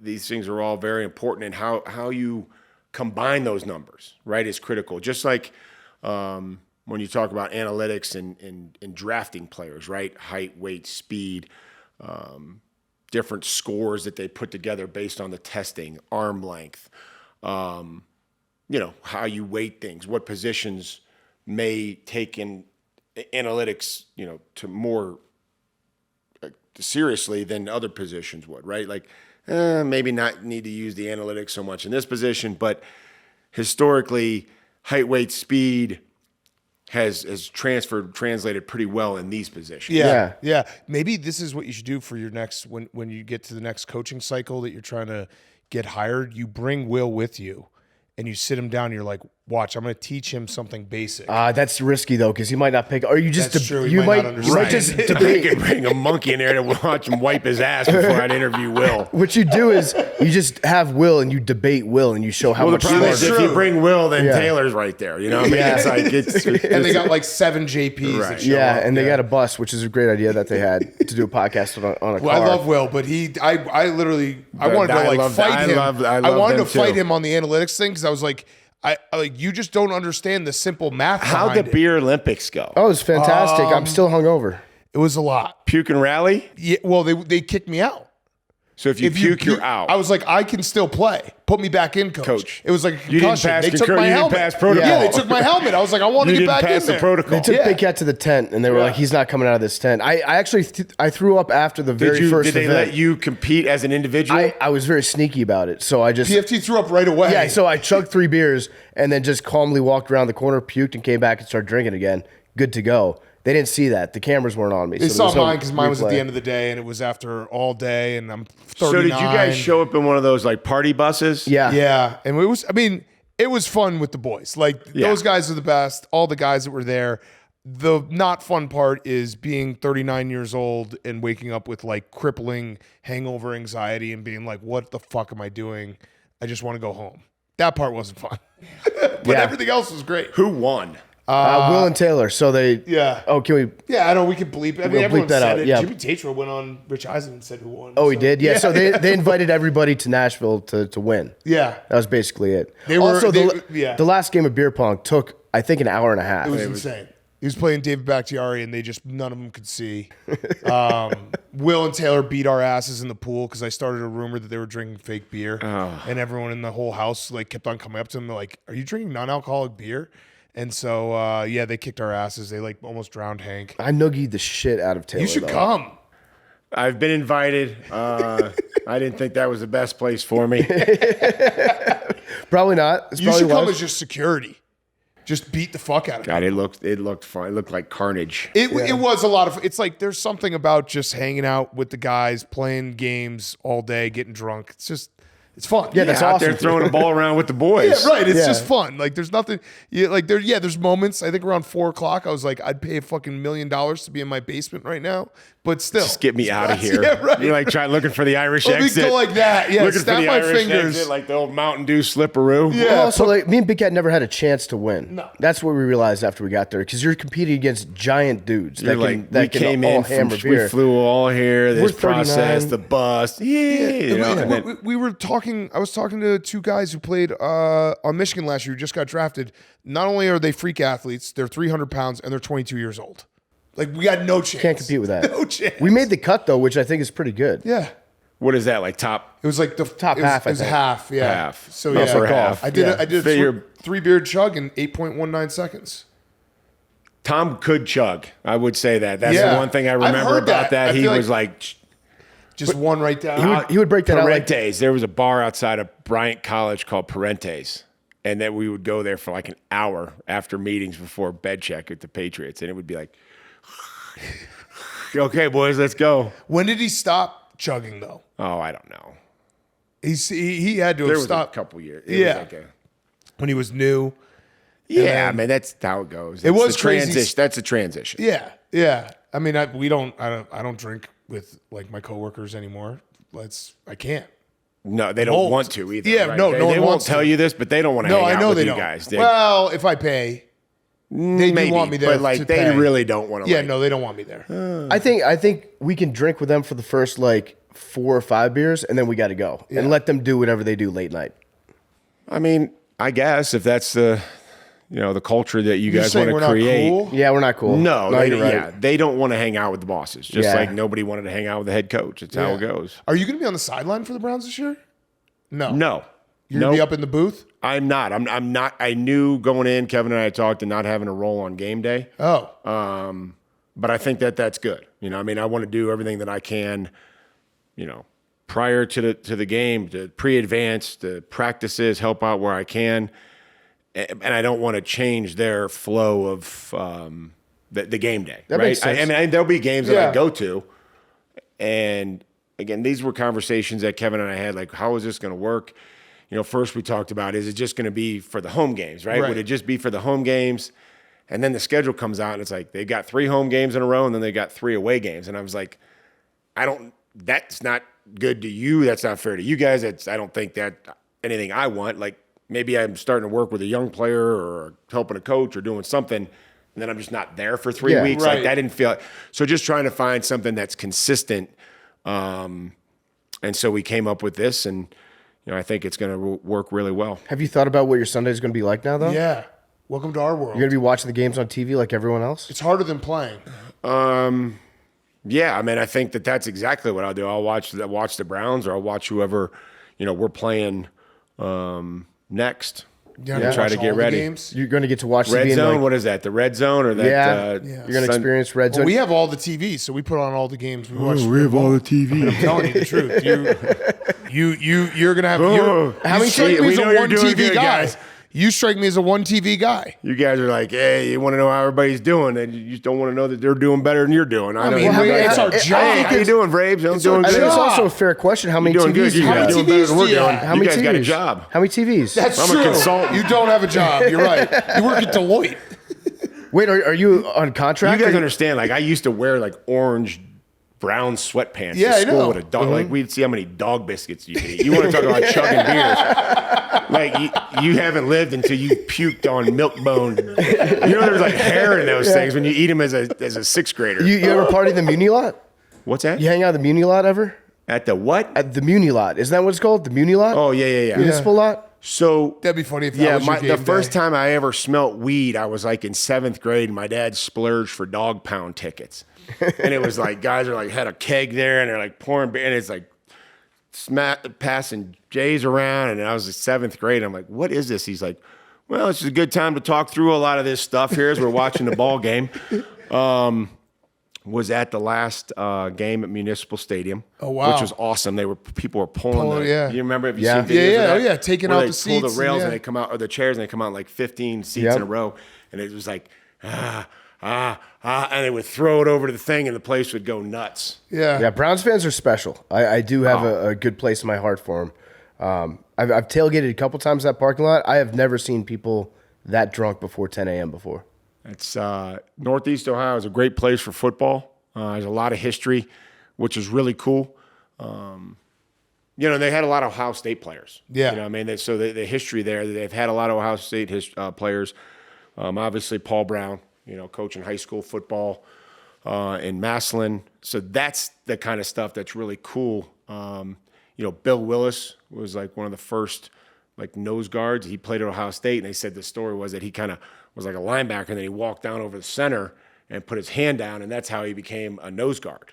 And he was, he's a Hall of Fame player, Hall of Fame, Pro Football Hall of Fame, college, Hall of Fame, and Ohio High School Hall of Fame. So there's a ton of history there, obviously, and it's cool to look up and see a lot of those names. Yeah. Speaking of Ohio, does it bother you that Michigan has your number right now, or do you not care? I care a little bit. I don't care a lot. Yeah, you're not. You know like, what I mean? God damn it, I'm this not. is- No, I'm. I care. I don't care that much. Okay. Yeah, you don't care that like the NCAA football game just shat on Ohio State with their trailer, right? Didn't catch That that. didn't cross hit your your radar. radar? No. That's Yeah. shocking. I thought that for sure would have been No. on your radar. Nope. That's What not about Hawk the- Tua girl? She was on the timeline. She was on the For You page. She was on the For You page. Yeah. Spit on that thing. She did a documentary about her. And I love this. Like, they're hillbillies in Tennessee are like, and we're making sure she gets every dollar that she's supposed to get. And she's over there signing hats. Signing hats, yeah. That was like, great. I Good for her love for this. cashing in, though. You got to know, strike while the iron's hot. He's like, I'm representing her now, and she's going to get every dollar she's supposed to earn. I'm being ethical about this. You got to have like a follow-up plan if you're Hawk to a girl. Like, how do you follow up that massive first hit? Yeah. I don't know. There's, you don't. Yeah. I mean, other than like a fantasy camp where like you come in and it's like you teach like here's the technique. She's a and coach, everything yeah. else. Yeah, she could be a coach. She coaches it. I got kind of a serious question. We talked about Dan Campbell. Kinda serious. Kind of serious. We talked Kinda about serious. Dan Campbell earlier, and I feel like where you were early on in your head coaching career in the NFL is kind of like where Dan Campbell has been around the last couple of years. Where what I mean by that is that I feel like journalists and the media and fans a lot of times didn't necessarily know how smart you were for the first couple seasons.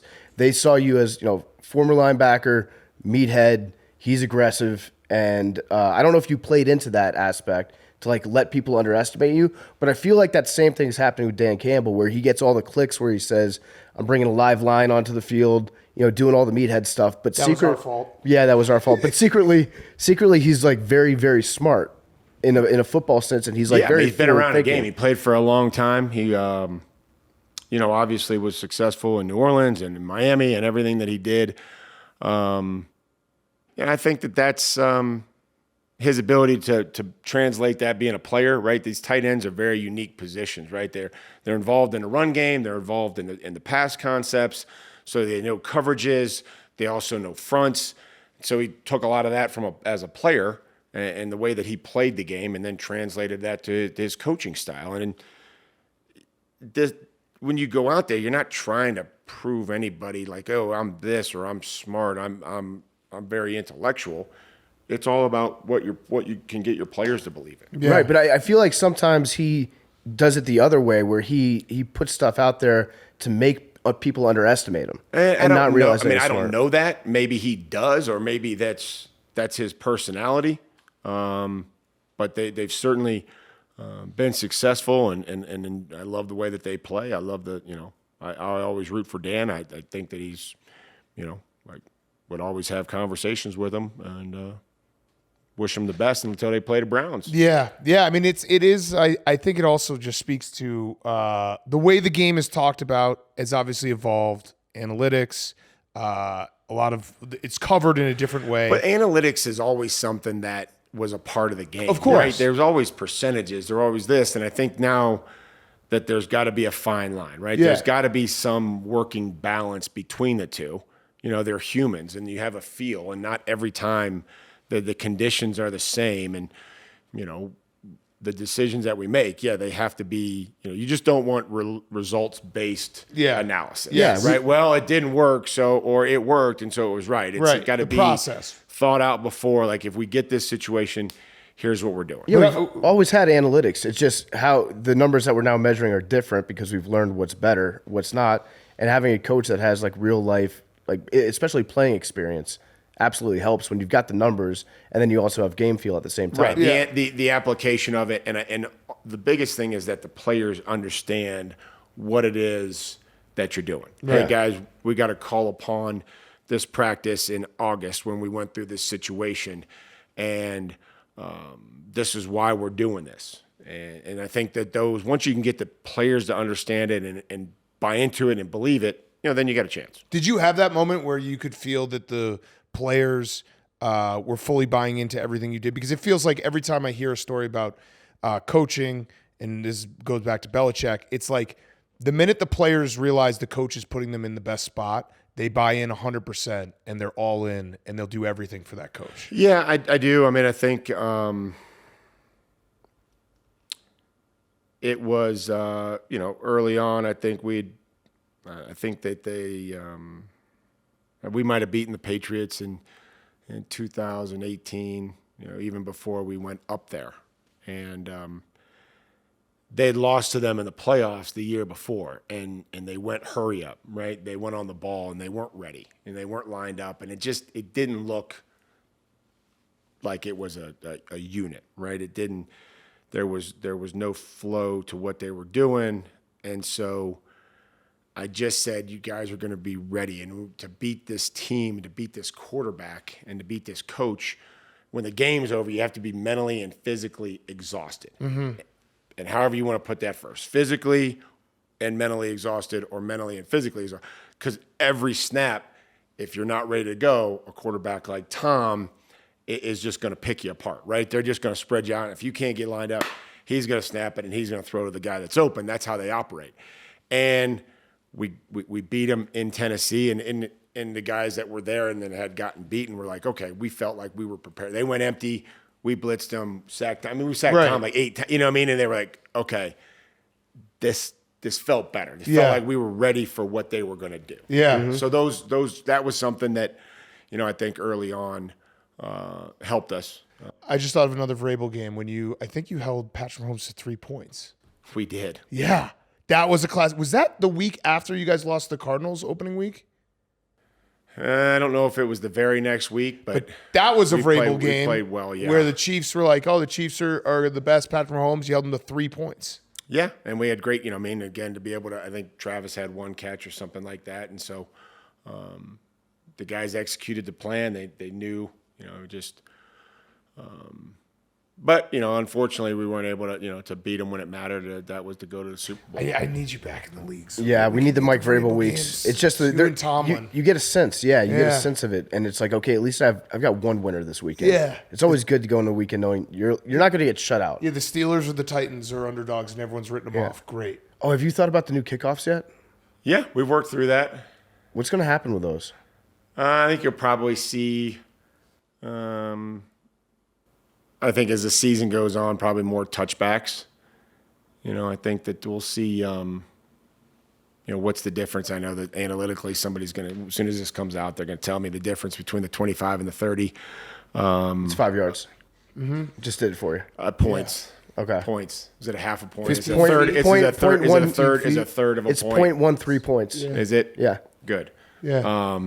Sure. It's a third of a point. But I think that it's going if it keeps the kickoff alive and it keeps guys, the special teams in the game. I think that there's going to be more returns. I think there will be more yardage gained. I think guys are going to, be able to get it up. To be able to hit it in there and get some yardage out there, and we'll see what the 30-yard line does on the touchback. Yeah, and maybe have kickers that can tackle too. That remains to be seen. That'll probably never happen. One of my best friends in the league playing. Every coach Larry Izzo came with this idea when we were in Houston, and he went to Larry and I played for 8 years together in New England, and so he was like, Billy, I think we're gonna have Brian Peters, Northwestern guy. We're gonna have Brian, who's like our special teams, like really good player, and he's like, I'm gonna have Brian kick off. He can kick off, and it's like we're gonna get an extra guy covering. And I think we were in Minnesota. First one he kicks down to like the 5, and maybe it wasn't the first one, but the second one he kicked, and you could just see his quad go, just explode. And I'm like, Larry, this isn't going to go well for you. Yeah, there's one Billy guy. was like, what the fuck are we doing, Larry? I think he's on the Texans, right? He's a safety and can also kick pretty well. He did a couple kickoffs last year. So might have made a field goal too. Reed is a safety for Kansas City. And then Dare is a running back. Badger. He was versatile. Yeah. He was in Houston the first time when we were down there. And he kicked last year. I think he had a kick against Tampa Bay, the game that, Houston came back and won at the end. Yeah. Yeah. Do you still hate kickers? Because I think for a time period you did hate kickers, right? I don't know how many we've gone through, but there should be a game. Have you kicked for the Tennessee Titans from 2008 to 2022? And I wouldn't be able to tell you if they did or not. I think one year we probably had 6 field goal kickers. And sometimes you just wouldn't send the kicker out there. It'd be like you're just like, I'm done with kickers. I can't handle another miss. Yeah, I see these guys that kick for us. Cairo Santos missed 4 field goals against the Bills. Bills were good. They're still good. Josh Allen, a great defense. 4 field goals. The last field goal he missed was that 4th one against the Bills. And then he goes to Chicago. I don't think the guy's missed since. He's been actually money. Money. It was unreal. Yeah. And I'd watch every week. I'm like, Greg Joseph. He could only kick 52-yarders when he was in Tennessee. Apparently, he made a 65-yarder or whatever he did to win the game. I'm like, nice kick, Greg. These guys are great guys. Apparently, they get down here on the Broadway. Yeah. They can't. They can't make them. Nick Folk was fantastic for us last year, and I joke, but we had certainly some bad luck, some bad breaks there. Yeah. All right, so I got one last question. This has been awesome. We love having you on, Vrabes. Can't wait till you get back in. You're in the league, but head coaching. If you need us to call in a recommendation, we got you. I tried on a resume, yeah. Just Recommendations. call us up. I tried to do that last year. Yeah. There was a guy from the Commanders. Remember, he was like sitting first class on a plane. You were on that same plane. I was like, you should go talk to Mike Vrabel about this job. He told me you were on there. Mm-hmm. Did he talk to you? No.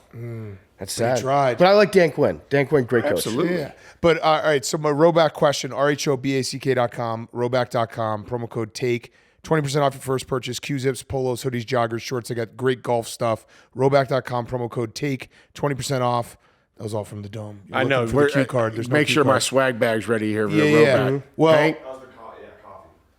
how was the coffee? Hank wants to know It how was was good. the coffee. Hank got you the I coffee. meant the Roback, the golf stuff, Hank. How are you golfing?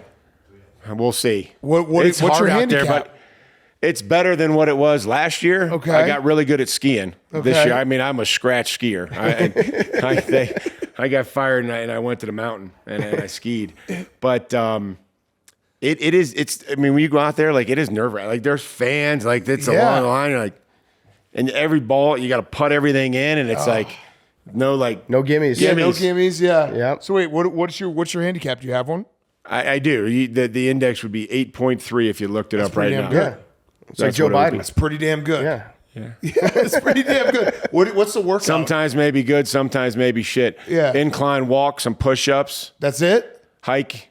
Wait, what is it? Incline walk. Incline what's walk, the some incline at? That's a hot girl walk. You're doing 12. hot girl walks. 12 and 3.5. Okay. Yep. For how long? Accountability. You don't hold on to the 35. things, right? I You go don't hands hold on free. to the thing. No, that was a dumb question. I'm just making sure. Some push-ups, sit up. You see his face. He's like, I don't fucking. I did get into this boot camp. So the boys back in Nashville at Richland Country Club, there's a 7 a.m. boot camp. There's like 4 of us. And we got this trainer, Justin, and he does this like boot camp. And I was like, screw it. These guys are guys I golf with. And I'll, Pico and the boys and Chappie and Gotti. And so we'll go in there and he grinds us, and it just gives me a chance to cuss him out for an hour. There is something about like being pushed by someone else that's fun. Right. And it's not even like heavy weight. It's just like do as many reps you can do for someone 30 keeps seconds. just yelling at you. Take 2-second break and then go. Yeah. So you go incline walk 3.5 speed, 12 incline for 30 minutes. Yeah, 35, 30 minutes, whatever. And then how many push-ups? 100 or whatever if I don't do a boot That's camp. the full workout? Yeah, do some toe touches, some core, maybe stretching? a plank. Yeah, some core. So wait, when Hit the first tee. you do 100 push-ups, how many breaks do you take? I just go straight through. You just do 100 push-ups? Yeah. Yeah, same. Me too. I don't go on my shoulder. I mean, Yeah. the last 2 years, I would say this. The last 2 years, I have felt like, man, I felt like I played. Like I was okay, 45, 46, and then now it's like, Jesus.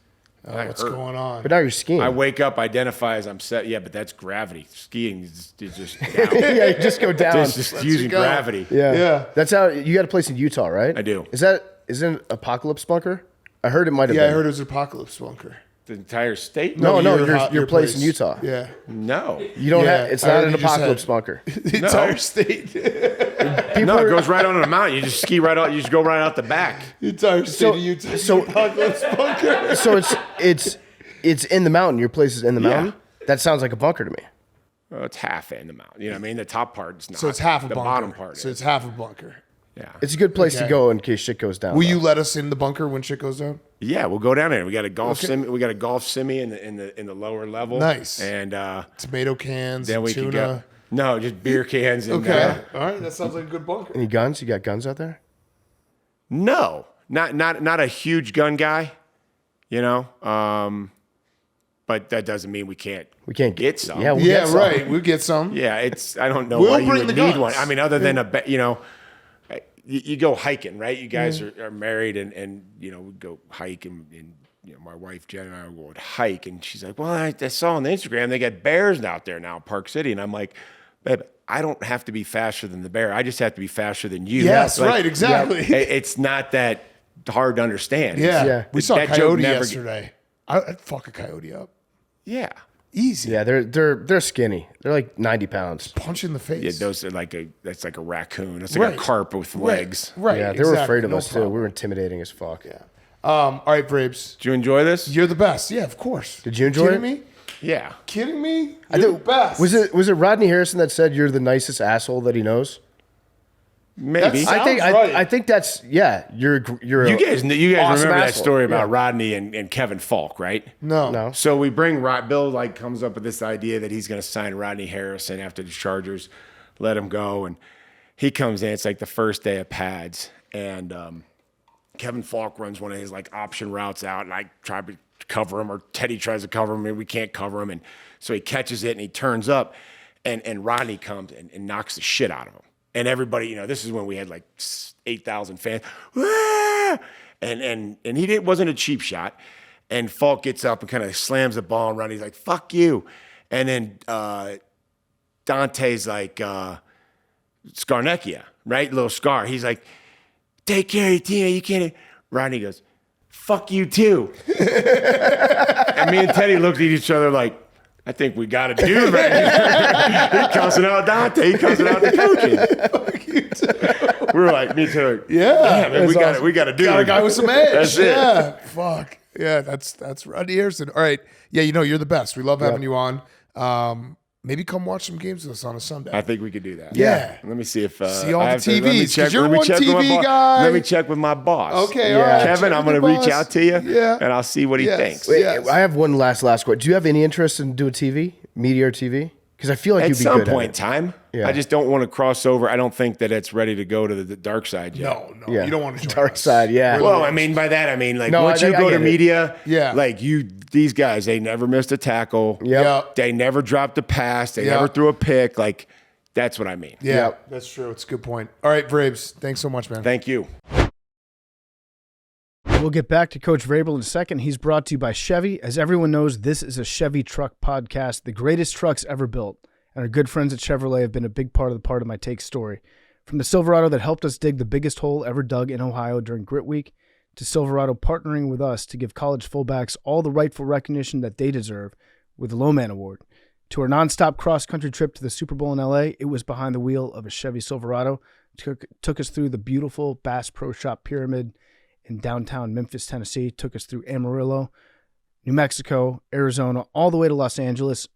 I own a Chevy. I own 2 Chevys. I got the El Camino, which I guess technically is a Chevy truck, and that thing is purring. The summer's awesome. Driving a Chevy around. Chevy Silverado is a longtime awesome partner of the show. It's a truck with commanding, unstoppable grit, legendary capability, and dependability too. So find out for yourself, like so many other AWLs. Go to Chevy.com, check out all the Chevy truck grit, build your own Silverado. From do-it-yourself projects to road trips, off-road adventures, to tailgates, whatever your thing is, it all starts with a Chevy truck. Coach Vrabel was also brought to you by Pardon My Cheesesteak. Pardon My Cheesesteak is delicious. I order Pardon My Cheesesteak probably twice a month. Just secret shop it, see how it tastes. It still tastes great. And guess what? We're officially less than 50 days away from NFL kickoff. I'm going to repeat that. Less than 50 days away from NFL kickoff. Football is going to be here before we know it. We can taste it, and it tastes just as good as Pardon My Cheesesteak's new menu items. There's no better game day food than Pardon My Cheesesteak.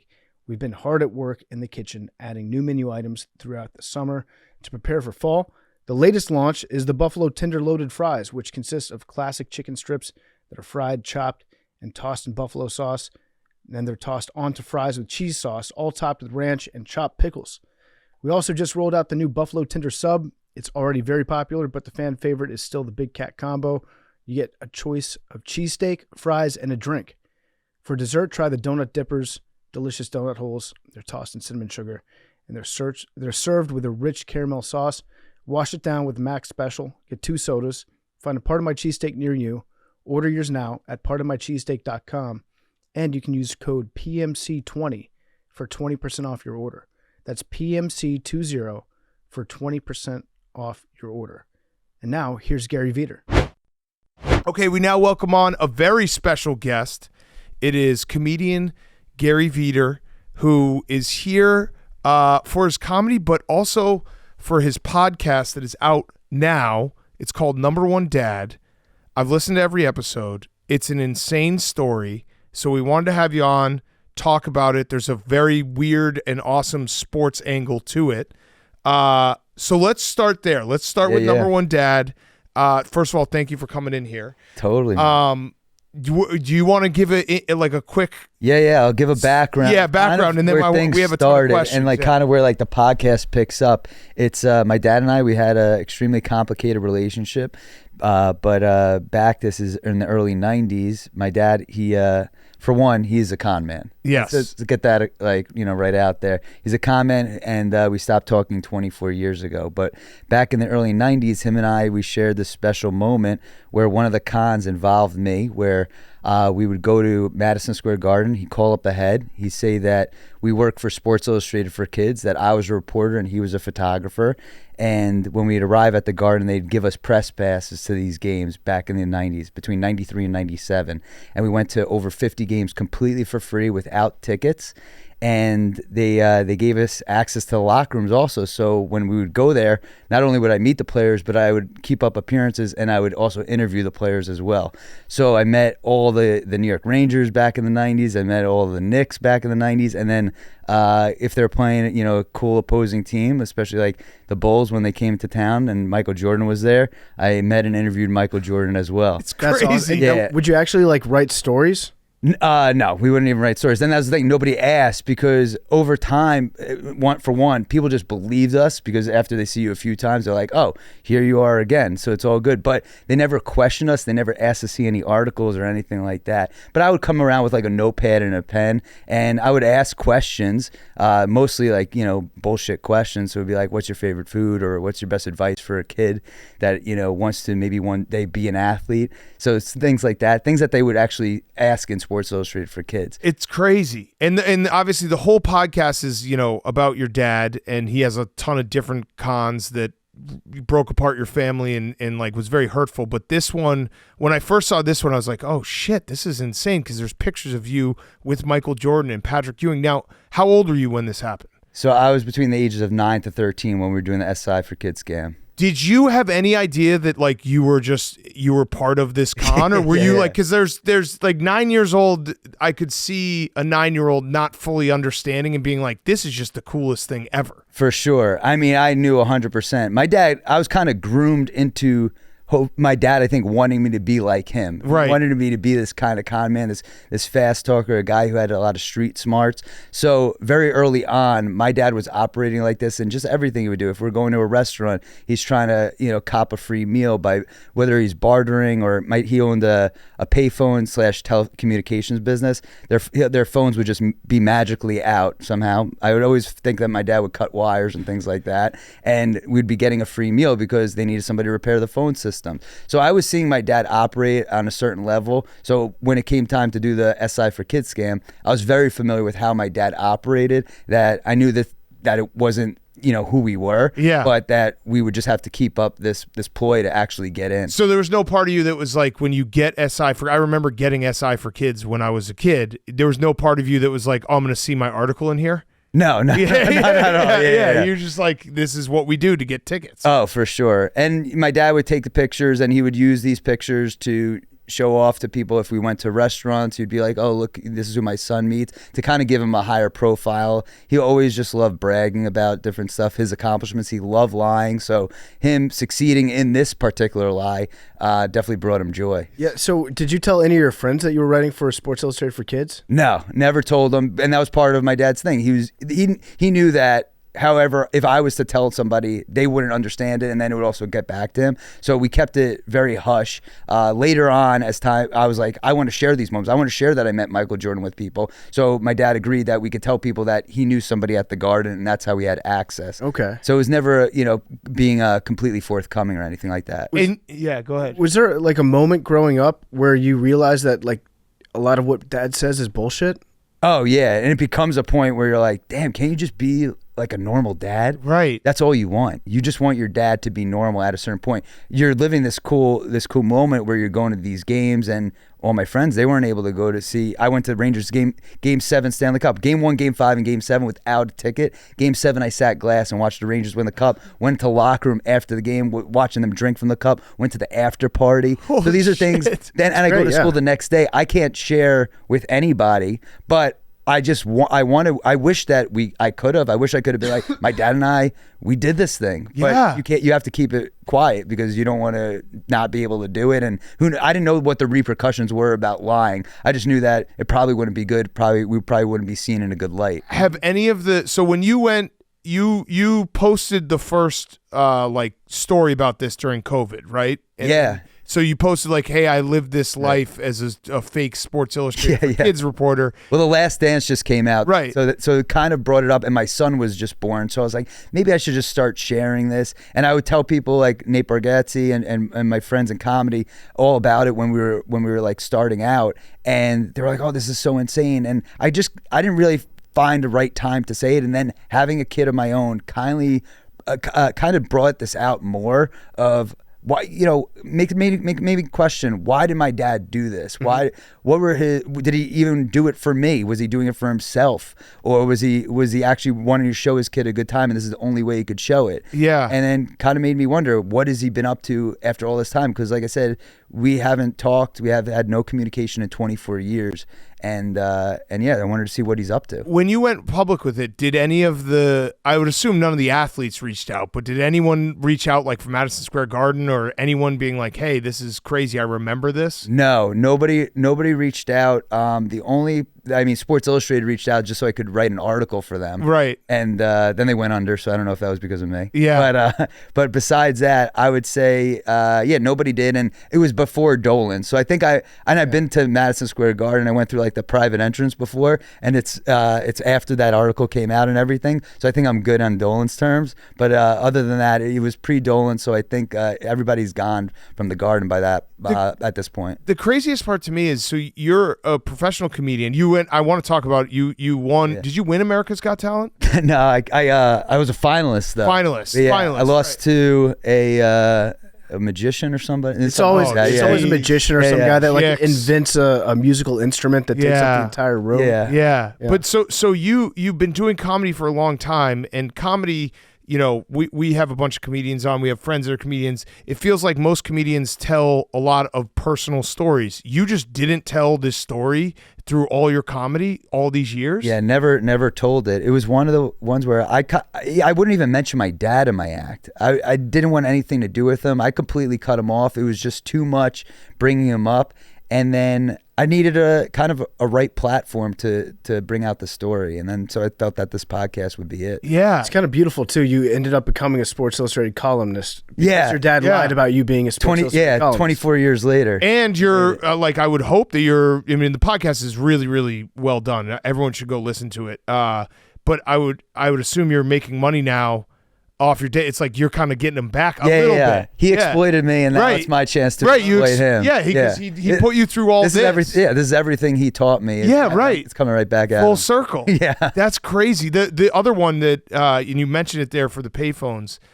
I don't know if you listened to it yet, PFT, but your dad basically went around selling payphones pretending to be AT&T, even though he had no relation with AT&T. Yeah, my dad was a master at pretending and posturing people. He could be anybody he really wanted to be. And as soon as he saw something as simple as this is, but with AT&T, he owned and operated his own payphone / telecommunications business, and he would go and get accounts by saying that he personally was AT&T. They didn't know that he was just a one person to maybe he had 4 people max working for him at a time, but this very small company, and he'd get accounts like Toys R Us and Costco, and he'd put in all their payphone systems and all that. And this winds up being big money back then, and they had no idea they weren't actually working with AT&T. So like when he'd send him a bill, would it say AT&T on the bill? Yeah, he would forge it. He would have their insignia and their symbol on there and their logo. And if you called my dad's phone, it would have the AT&T chime on it.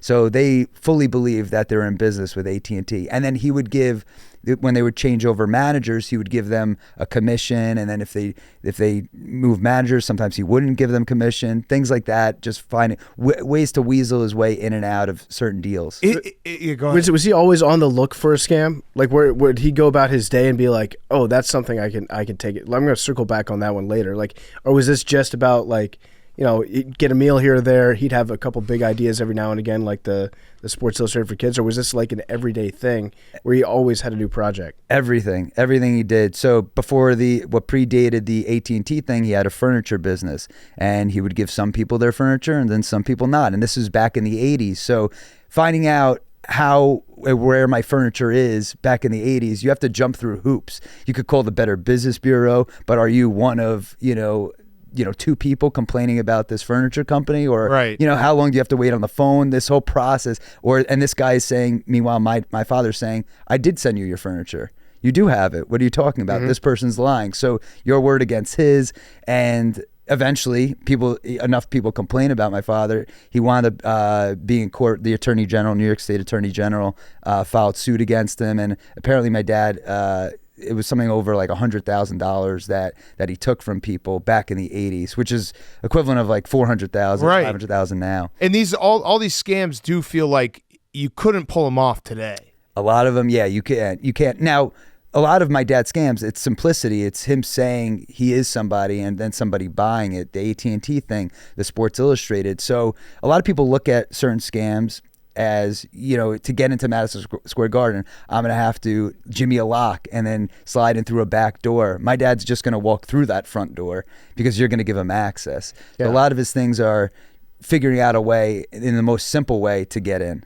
Yeah, I'm ashamed to admit this, but like it wasn't until about 2 years ago that I realized that con man didn't mean con like, you're tricking somebody. Con means confidence. Mm-hmm. And Yeah. so if you just do something with enough confidence and you act the part, then people just let you. We've always said that the easiest way to get into places is if you have a clipboard and maybe like one of those orange Dayglow vests and an earpiece. Yeah. Yeah. No one's Golf fucking with- cart. If you're on a golf yeah, cart. on a golf cart with a Everyone's like, clipboard, go ahead, go you can through. get in anywhere in America. But yeah, so your dad was like a very confident person in everything he was doing. Oh, would absolutely. he like change his style, or was it always like a very assertive, aggressive guy?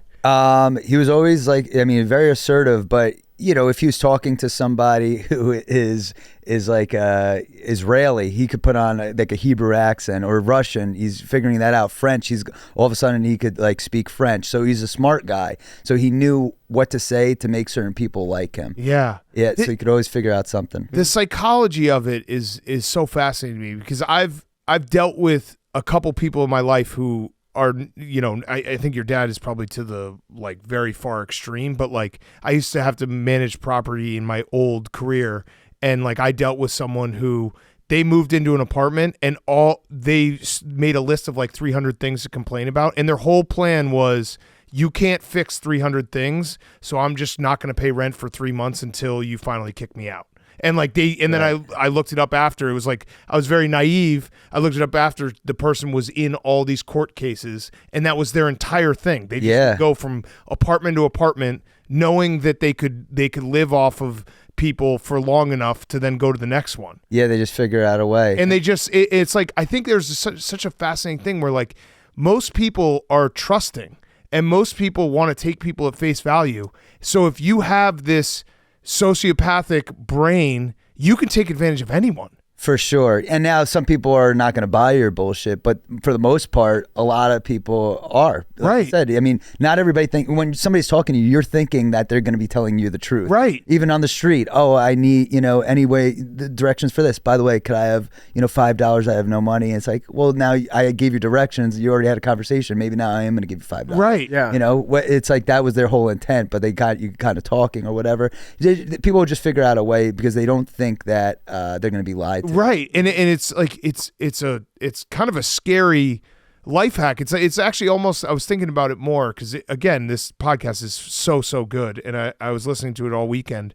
Thank you. It's like the people like in homeowners associations who complain and complain and complain, and they know that if they complain enough, they'll just wear everyone else down. Right. And it's like if you just annoy people to a point that they just give up, that is like a weird life hack that's a loophole that sure. you can use. And it seemed like your dad kind of had that figured out. He's like, people will eventually give up because I won't. Yeah. I'm not going to give you your furniture because I know that it's going to be pretty hard for you to figure this out, or maybe you don't want to put in the time. So I'm going to get away with this for a while. Right. But yeah, back to the confidence thing. Yeah, my dad, he kind of operated on a thing where, when we're all young, you kind of like, I could do this thing. I'm going to sneak into, Six Flags or something like that. I'm going to figure something out. But when you get older, you're like, oh, I don't want to deal with the consequences. I think as my dad got older, he really just didn't continue not to care about the consequences. Right. He just had that mentality, like, I'm going to go through with this. I'm going to figure out how to get by. And if I get caught, I'm not going to be embarrassed. It just is what it is. Yeah. Did he ever get caught in front of you? Yeah. I mean, there was one time we were at a diner, and I had like a small cut on my hand because there was some glass on the table. And my dad just went up to, I guess, the manager of this diner and said that my son is bleeding. You should comp our meal. And I was with a friend at the time. Next thing I know, my dad was getting thrown out of the diner. So it's these little things where you don't want your father to be doing that. There's no reason for him to ask for a free meal, and who knows exactly what he said to them. But next thing you know, he's having the cops called on them, and he's eventually he pressed charges against them, and he got more money out of it. Yeah, it's the complaining thing. situation. Like if you keep pushing, someone's going to give up because they're like, I don't want to deal with this. Exactly. That's crazy. Is there anything that you've taken from him that he taught you, either like knowingly or unknowingly, that you've been able to use to your advantage? Like either in your career, obviously the podcast, the stories, right, big thing, but just like his mannerisms or how he approaches people in a conversation. I would just say that, basically how people take you at face value. Yeah. So you could really use that, to your advantage, but you don't want to use it. I didn't want to be anything like my dad, but in terms of comedy, if anything, it just taught me, if you could be confident, if you use your skill set in a positive way, you might be able to do something actually with your life. As opposed, my dad would say that he was a cop. He would say that he was a lawyer. He'd impersonate these people. He would say that he's a photographer, and these are things that he all probably could have done on his own if he actually worked hard, Right. but he chose not to. Yeah, because he does sound like a very smart guy. Yeah, and he was funny too. So I saw all this, that he had the capabilities of being a different person, but he loved lying. He loved conning, and it seemed that really brought him joy. Well, as a comedian, it's interesting because that's probably the one line of work where you can't lie about it. You can't fake it. You can't right? fake it. You can fake in comedy. You can fake. A lot of comics, you go on stage and you're still in front of an audience. You have to act more confident than you actually are. Right. So it does play some sort of a role, but yeah, for the most part, there is vulnerability, and I can't even say that word, but it's a good one. Yeah. And if you're funny, you're funny. Though. Yeah. Like you can't. I guess you could steal other people's jokes. Yeah, you That'd could be one say, way to yeah, do but it, there's still some truth in who you are on stage for sure. Yeah. So now that you're a father, are you worried like your son is gonna have, like, if he shows signs of being a con man early? Because it does. I don't know the actual psychology of it, but it does feel like this is something that some people are just born with, where they have that sociopathic like ability to lie and they never relent on their lying. Yeah, I think, whatever made my dad do it, it might have been his upbringing, his need to see that he couldn't afford things. And then, he was like, how am I going to get certain, material goods? But in my son's case, I think if you just try and teach them right, hopefully they, and tell them to be honest and say that's not a good way to go about your life. Hopefully that they stay clear of that. Yeah. It's funny because like every kid has moments where they bang their arm on something and then it's a big deal and they act like they're hurt. It's a perfectly normal thing for a kid to do. Yeah. But maybe you look at your kid, you're like, oh no. He's trying to Are you sue really? me. Yeah. So he wakes up the next day in neck brace. Yeah, neck brace, being like, Dad, where's our settlement? That's slip and fall.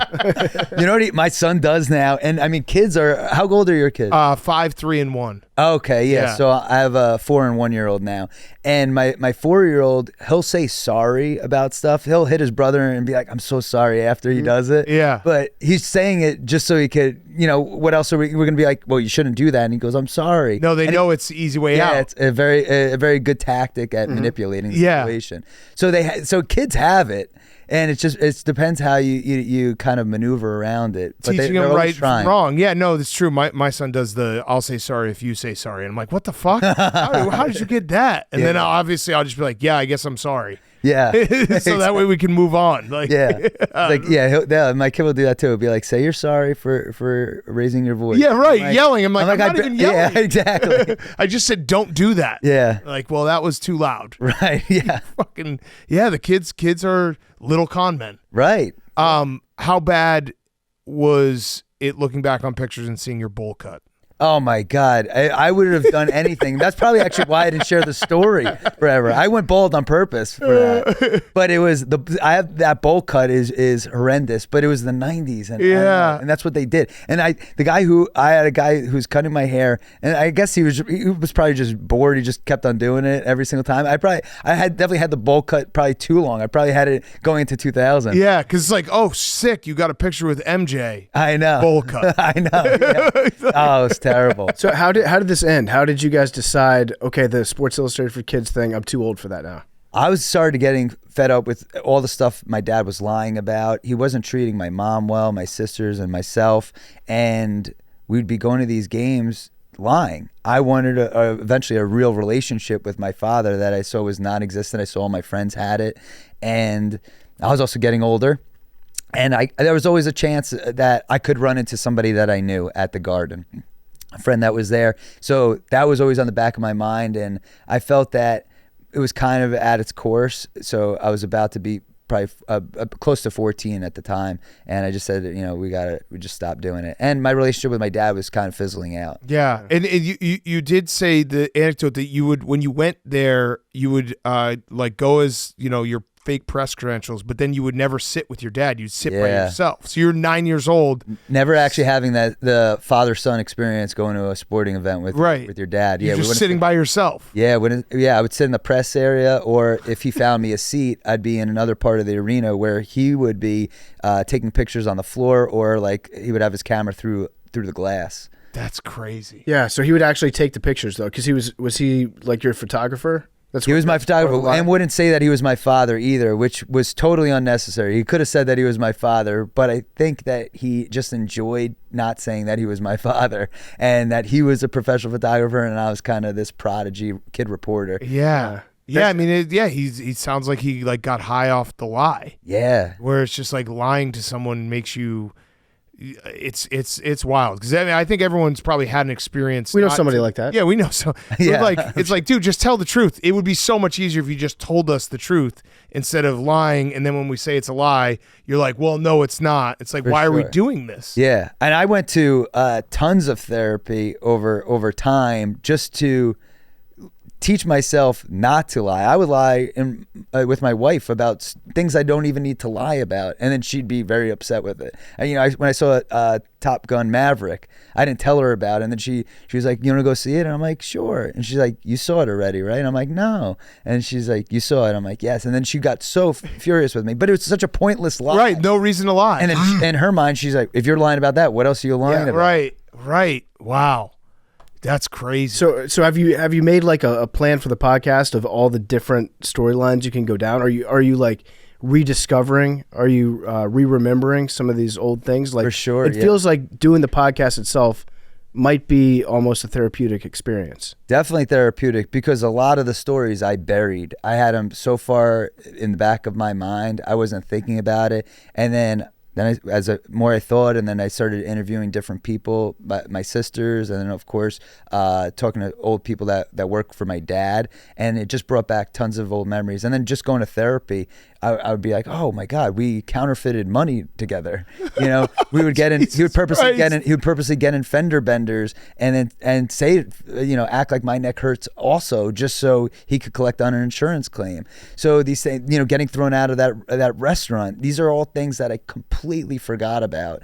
When we would go to a movie theater back when I remember 5 years old, the first thing that we would do is I would sneak under the ropes, and then he would go find me. And it's normal. Who hasn't snuck into a movie theater? But not with your dad. Right. So, and I knew my childhood was messed up, but I didn't think that it was as messed up, because I'll get responses from people be like, oh my God, I can't believe you went through this. And I was like, oh yeah, I guess part of my childhood, I missed out on certain things, or at least a normal relationship with a parent. Yeah, it's like the stories going to Madison Square Garden sounds very cool, and then you're like, but it was also with your dad, who you're supposed to have a relationship with, like, that's not running cons. How I don't understand how he never got arrested. Yes, everything that I've been able to find, he never has been arrested. And since 1984, he's been involved in, that I've been able to find, 23 court cases. Jeez. And that's just what I've been able to find. And these are only the stories that I know. And there's got to be so many more that he has that maybe he'll share, and we'll find out. You also told a story. He was not in the mafia, but he knew mafia guys and would like hang out with them. Would he take you to those places? Yeah, I never went to this place. There's a place called Wiggles, and my dad installed their payphone system, and had all their communication was done by his company. And this strip club, Wiggles, was owned by this guy, Vinny Palermo, who was the head of the DeCavalcanti crime family. And some people say that that's who Tony Soprano is based off of. And apparently, and this comes from one of my dad's ex-employees, is that he found a bug in their phone. And from that point on, these guys were completely indebted to him. And that's the word that came from one of my dad's employees. And then knowing my father, more than likely, he put the bug. He planted the bug, told him that, just so he could be on good terms with them. False flag. He's genius. the hero. Yeah. So it seems, I'm not a licensed therapist, obviously, but it seems like a lot of the stuff that a con man would do is rooted in deep insecurity for themselves. Yeah. Like every interaction that you have, you have to feel like you're getting one over on somebody, like you're smarter than them, like you're better. For sure. Was these people who are successful, to everybody else, let me feel better than they are. Yeah, I'm better than that guy. Yeah. Everyone thinks he's high and mighty. Tell you what, I'm going to trick him, and now I feel good. Was he ever like that? Was he conning you?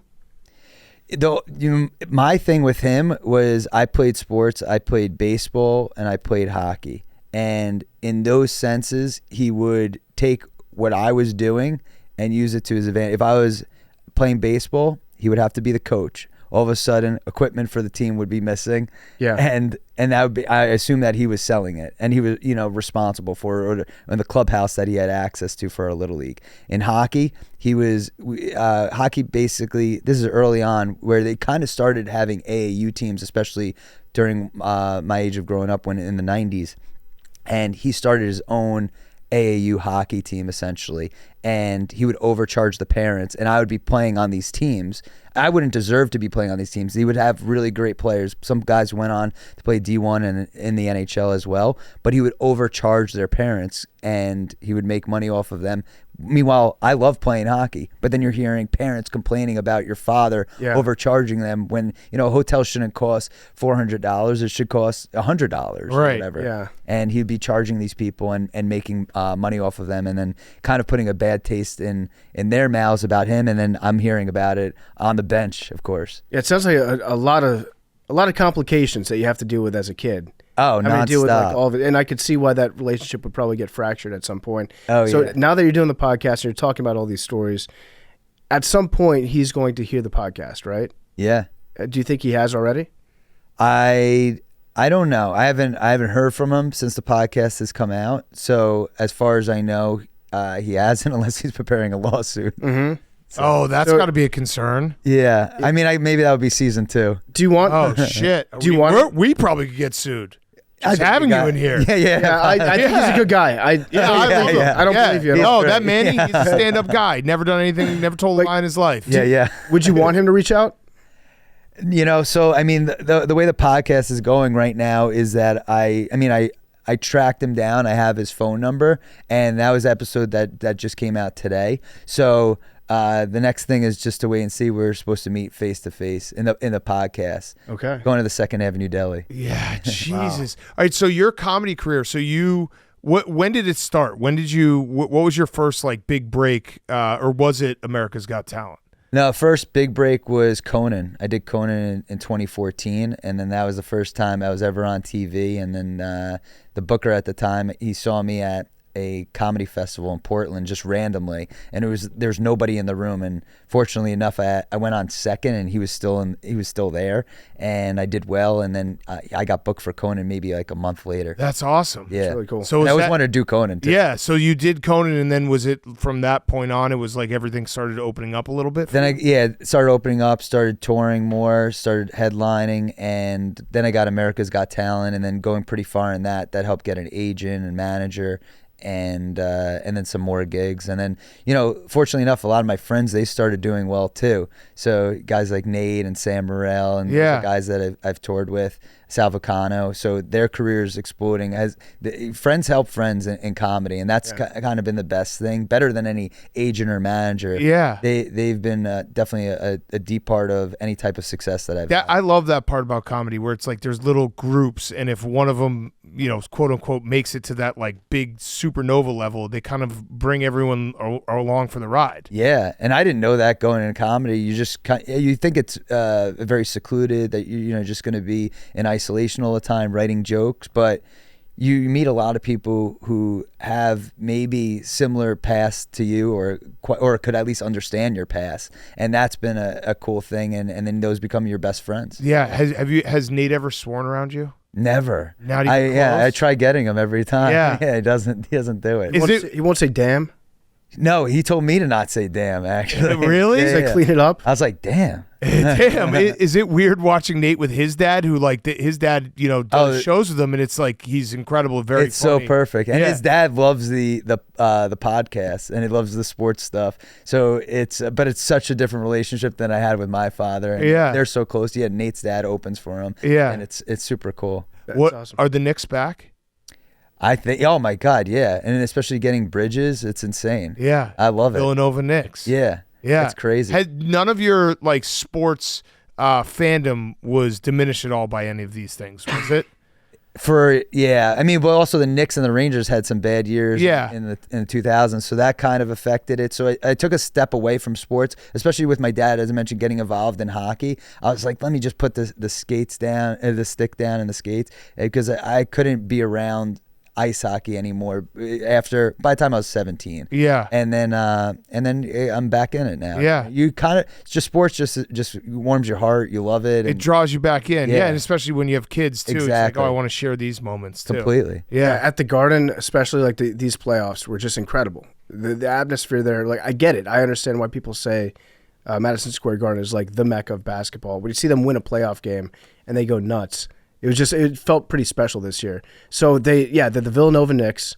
They've got like every player from that college. Do you want Jay Wright to coach the team? I mean, that would be if he came back. That'd be insane. But I mean, right now they're great. They're great. I mean, I think coaching is kind of set. But I think that they definitely make a run. But other teams are making moves too. Yeah. I mean, it's fun. It's fun. Like we lived in New York for 7 years. And I hate to admit it, but like when you go to a Knicks playoff game, there is a different vibe to it. And it's better for if the Knicks are doing well, it's better for basketball. Same with hockey. If the Rangers are doing well. ESPN just sucks their dick the whole time. Yeah. The Pacers weren't even in that series. Right. It was just the Knicks. Yeah. Brunson is amazing. And I met him at a game, and he's such a nice guy. And you always hear great stories about him. And he'll help old people. He's like a superhero. Yeah, Dante DiVincenzo too. He's that dude seems awesome. Oh, he seems super cool. They just seem like cool dudes. Yeah. Brunson's helping old people? Yeah, I heard a story that like one of Sam Morrell's cousins said that they helped Brunson helped, and his wife, I think, or girlfriend helped their grandparents like carrying their groceries. Sam can't be trusted though with the Knicks. I know, like he's just going around just doing like guerrilla marketing for them. Like you hear Brunson, he saved like a bunch of puppies. Exactly. Yeah. What? Okay, sounds good. What about on the baseball front? I mean, I like the Yankees, but I'm not diehard in any which way. And I did love baseball at one point, and now I know you guys are huge baseball guys. Oh yeah, huge, big time. Huge. Are you being facetious? Oh no, I thought you were. No, we just did we do a fantasy league called Dingers Only. Oh, okay. Where we just draft 9 players and the only stat is home runs. Oh, okay. And we start it July 3rd, which is like 3 months into the season. Yeah. And we drafted like half players that were on the injured reserve. Everyone gets very mad. I mean, baseball to me is always. Oh, because I heard the what's his name, Christian Yelich. Yeah. So it's a whole other issue. I don't know. Nate would not want to hear this story. Yeah, we told him when he was on the Marlins, so before he was hitting like a ton of home runs, he was like, I think I could win a home run derby. We're like, no, you can't. And there was a porn doppelganger of him who there was a video of a guy who looked exactly like Christian Yelich eating a girl's ass. So we said stupidly, if you ever win the home run derby, we'll eat each other's ass. And the 1 year that he did he win MVP? I think he won MVP that year. He got hurt right before the derby, so we dodged that. But I think he's going to be in the derby this year, so we might have eat ass. We might have to eat each other's ass. Yeah, he could end this podcast. Yeah. Really stupid, or make some good money. People get into that. But at what cost? Right. It would just be Bella. I don't know if I could look Big Cat in the eye. Yeah. Well, you won't have to. Yeah, the brown eye. Yeah, this is it's gonna be bad. That's actually a really bad thing that like is in the back of my head. Kind of like your dad. Yeah. Like just bury it. And there's every now and then it comes up and triggers a memory. Right. And we're like, oh fuck. We're gonna have to say that. Go to therapy. We should actually have a therapist on the show. Like in Billions, how they have Wendy that just sits in the corner. Oh yeah, you need somebody. Yeah. Yeah. What's the hardest part about comedy? Hardest part. I mean, coming up with new jokes is super hard because you might think you have a new joke, then you have to test it on stage, and then it might not work. Are you going to be able to? Are you going to use your dad now? Like, because that I might. That feels like a treasure trove of material. I might. I'm definitely, letting so much out in the podcast. So I mean, I do sprinkle it in a little bit in my set right now. So we'll see how it goes and as time goes on. But yeah, if there's room for it, so, it's if now that people know the story and then if they come to see me, that gives it a little bit more weight. So that kind of helps. Yeah. It must be a weird feeling too now that you're a public figure, knowing that all this time your dad probably was still scamming using your name. Yeah, telling people. Yeah, like that's my son. Like, that's my son for sure. Like that's crazy to think about that. That's something I always. Was. Yeah, I've thought about that, and I had concerns about him even showing up into my life before I went and approached him until now, which was when my wife and I got married. We had to tell security at the wedding venue, this is what my father looks like. Make sure you don't let him in, because who knows? We're like, maybe he shows up and dresses up as a waiter. Yeah. That'd be wild though. If you got super famous, most popular stand-up comedian in America, and then your dad's out there somewhere telling everyone that's my son, and they're like, dude, stop bullshitting us. Yeah. There's no way. No, this is the only real thing real I've ever thing. said. Yeah. That could very well happen. Yeah, maybe. I mean, we're rooting for you. So the whole story and everything coming out, have your friend, what has your friends' reactions been? Are they like, well, now I understand you a little more? Like, because it is. My wife says that now. Really? Yeah, she's like, oh, wow, you really, she knows all the stuff, but now just hearing it and you're like, oh, you could have went one. I mean, there's only one or two ways. There's no in the middle. You're either going extreme liar, or you're going to be, I like to think decently honest, pretty honest. So I try and, tell the truth and be a good person, be a good father, because I could have been a bad father. And that was kind of what was taught to me. But maybe you're being a con man right now. I know. Maybe none of this is true. Yeah. All of it. And you've taken spin. all of his lessons that he kind of gave you. Right. But you're it's taking all made up. Yeah. Your dad's actually literally the number one dad. Yeah. It's all in plain sight. Yeah. You did that as a joke, but it's reverse. Yeah, so my son could have a podcast. Yeah. That would actually be a fantastic ending to the podcast. Yeah. This has been a con. Here's my dad. He's a sweetheart. Yeah. And I just knew that I would get good content out of this. Right. But I like what you said, and I thought of that recently. But he exploited me as a kid, trying to use me, whether it was sports or going to the games together and getting what he wants out of those lies. And then now it's kind of my turn. Yeah. Yeah. You get back at him.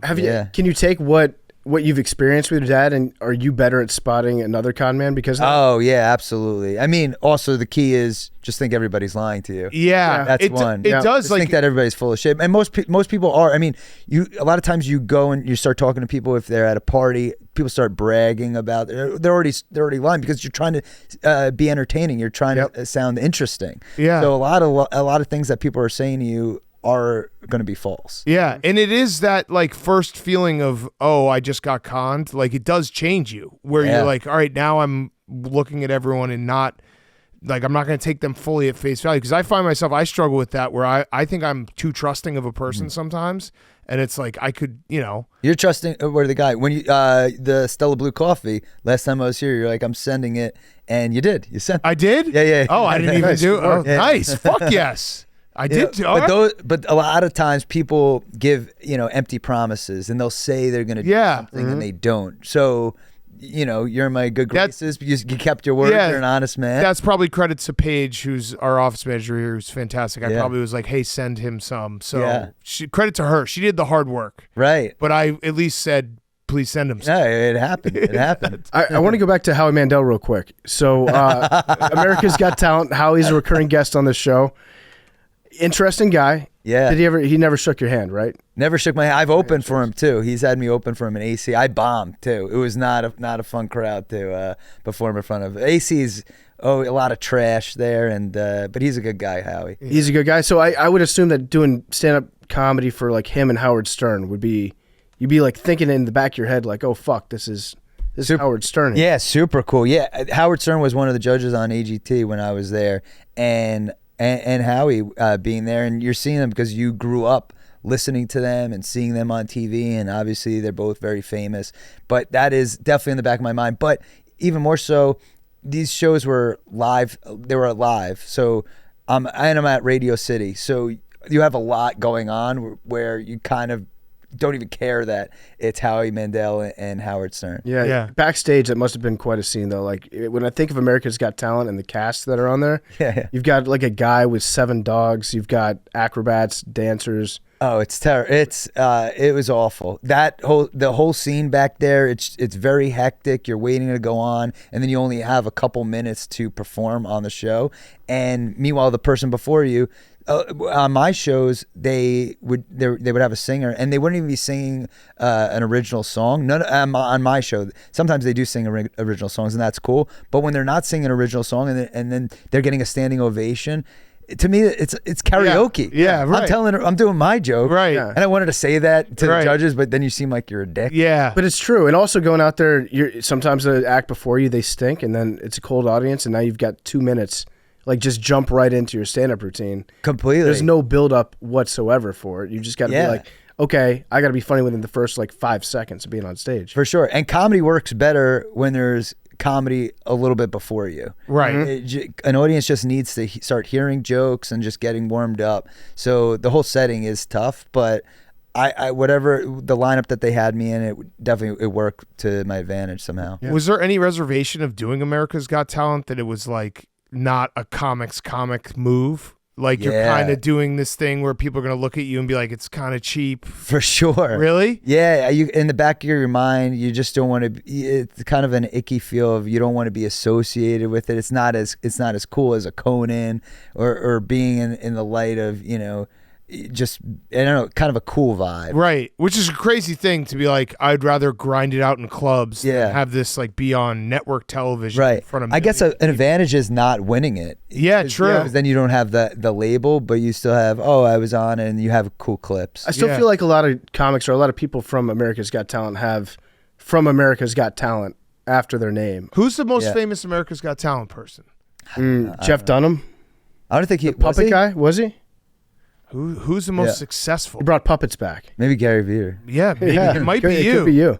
Most successful America's. Gary Vider and Manny Vider. My dad just It'd be funny to it. if it was like. Did they do like a puff piece on you or like a sob story? Yeah, I lied in my sob story. I said that I had. Well, there are 2 things I lied about. One, I said that I had a roommate at the time because I didn't have material yet about having a girlfriend. We were about to get married, so. I made up a whole story about having a roommate, and that was my backstory. And my roommate was played by comedian Greg Stone, and he was kind of just a piece of garbage, and he would steal from me. So that was kind of my backstory. But I was actually getting married at that time, and I didn't want to share that with them because I didn't want them to ruin the wedding. Yeah. So it was either them or my father that I was thinking was going to ruin my wedding. Yeah. But I don't recognize any of these names. Terry Fader. He's an impressionist. A lot of these guys, if you win, you get a show in Vegas. I don't know if I'm pretty sure they still do that, but I remember, that name sounds familiar. Yeah, it'd be funny if it was just like if I was scrolling it, like Kawhi Leonard. Yeah. he just went and dribbled and was like, oh shit. And the Olate Dogs won in season 7. I remember them. Yeah, yeah, a bunch of like little small white dogs that did all these tricks and jumped through hoops. And Matt stuff. Franco. I don't know. I don't recognize any of these. I was on season 10. Paul Zerdin. Yeah. So you lost to a puppeteer. Yeah, puppeteer, ventriloquist. That's brutal, dude. Yeah. It was tough. It was really tough. That's the most tragic thing that's ever happened in your life. Because you try, I know. you try so hard to be funny, and this is a set I'm going to be doing, and you run it, even though it's 2-3 minutes that you're going to be on stage, and then you lose to a guy who's a ventriloquist. What's also tough about America's Got Talent as a comedian is don't they have the like buzzers, the X's if they don't like you? Yeah. So you can like tell one joke, and then you just hear buzzers.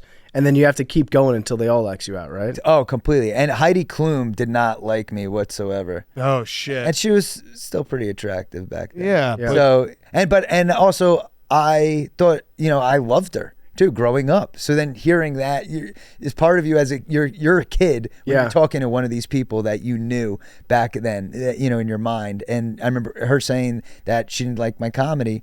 It hurt.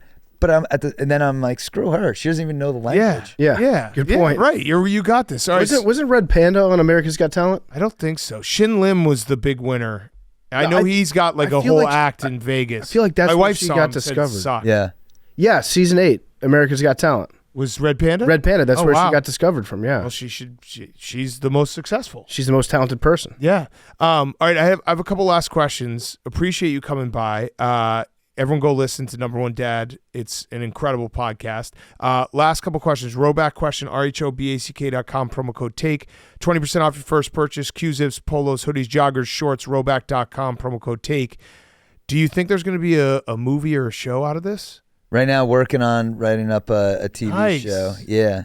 And you need any cameos? Oh, absolutely. Podcasting? I think it'd be. I could see you guys in it. we are like, we strike out on every cameo. No, but if it was up to me, I want to throw in as many of my friends as possible. I think it's super cool. Who are you going to play your dad? That'd be cool. I mean, maybe. I mean, they might need a bigger name or something. But I would be totally down, and I think I could do it. Yeah, for sure. And I think that it would be cool because it could be, definitely a nostalgia piece. So back in the '90s, and maybe mix in, present day, especially me being a father now and stuff like that. I think it'd be really cool. But whether it's a TV show or movie, I think it has legs for. I agree. Either or. What about so? I know that I know probably the answer to this, but has there ever been a small part of you that's like, let's go to a game and pretend that we're someone else? Yeah, absolutely. Really? Yeah, you want to do it, especially when I had no money. It's all I was thinking. I was like, I could go to these games and I could probably get in and figure out a way. Yeah. And I do know how, but it would make me look so bad. I can't say it. Yeah. Just think of the worst thing. And that's how I'm getting it. One time I tried to sneak into RFK Stadium. It was the Nationals' first year, and it was the 4th of July. I was drunk. I was shirtless. And I went up to the media entrance, and I told them, I was like, yeah, you have my name on the list. And they're like, no, we don't. What's your name? I told them I was Michael Wilbon. And they said, no, you're not Mike Wilbon. He's black. And I was like, touche. That was my biggest experience. But Hank, our producer, he used to sneak into the Boston Garden, almost every night. With butter knife. With a butter knife. Yeah. There was one door that had a latch on it that you could just go up to and wiggle, get into the garden. And he, like early Barstool days when the Blackhawks played the Bruins in Stanley Cup, and Dave and I went to a bunch of the games, and we were looking for tickets for one of the games. Hank was like, we could just butter knife in. And we're like, dude, we can't. Like, do you imagine the look of us like trying to break into the Stanley Cup? Right. He just didn't even think about it. He's like, it'd be no problem. We'll just butter knife in. I know the door.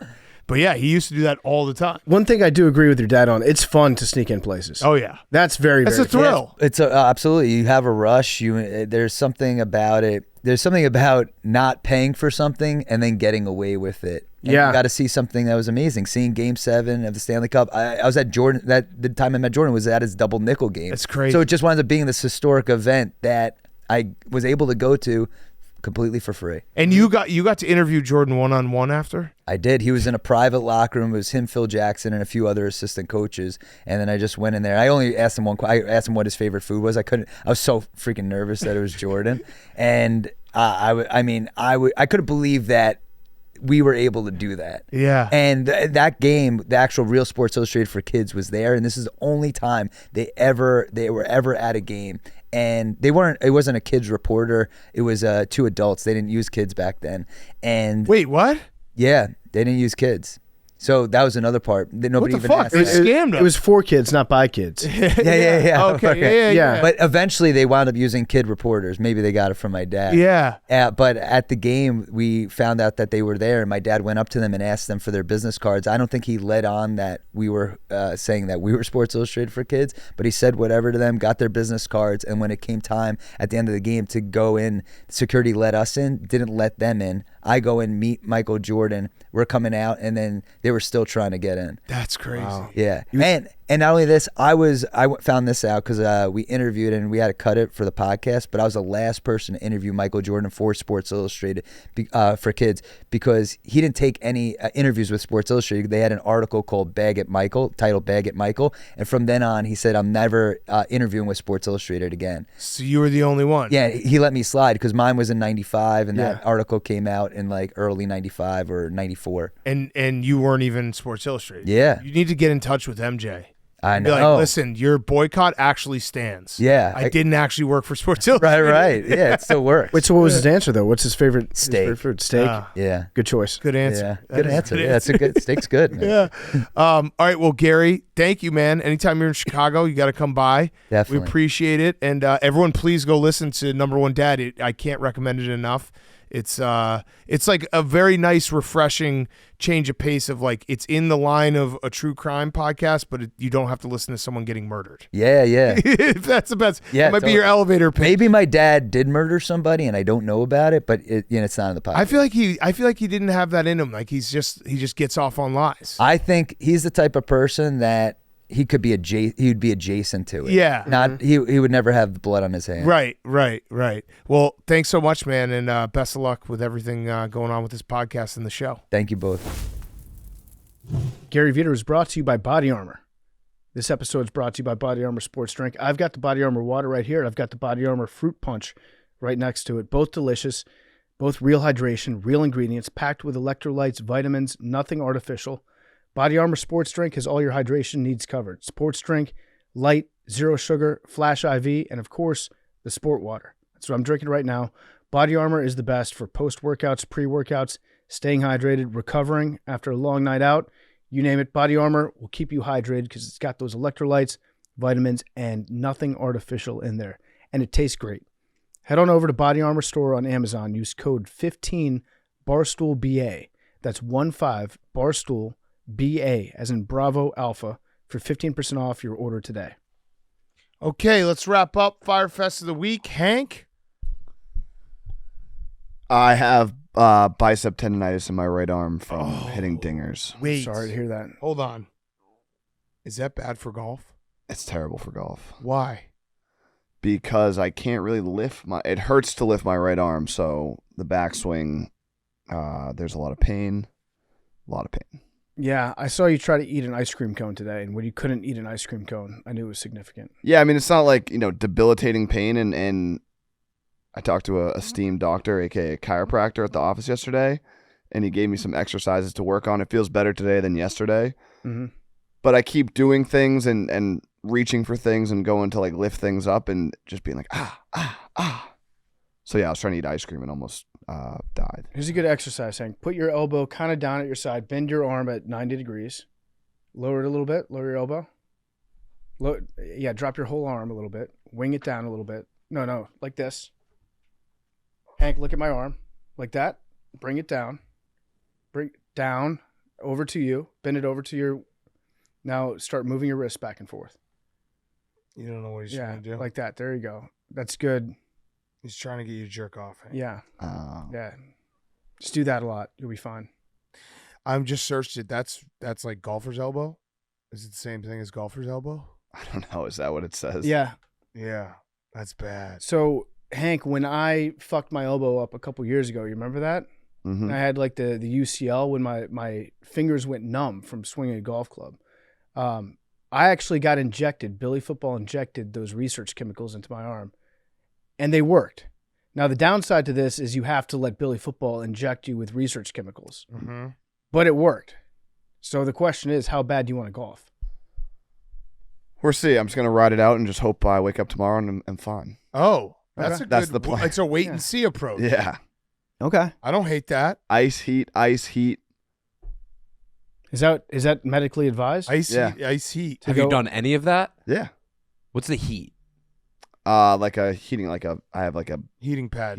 for when I blew my back out a few years ago. Yeah. I'm pretty sure you just have to go ice or you just have to go heat. I don't know what ice heat does. Well, ice is right after you injure it. Yeah. First, keep the like swelling 48 down. hours. Heat, it can be used when you're like, if he's like actually going to go out and play, it can help warm up the muscles. I don't know if sitting on your couch, heat does much, but I'm not a doctor. Well, good luck, Hank. Thank you. Ice is a great choice for the first 72 hours, like I said, so maybe I am a doctor.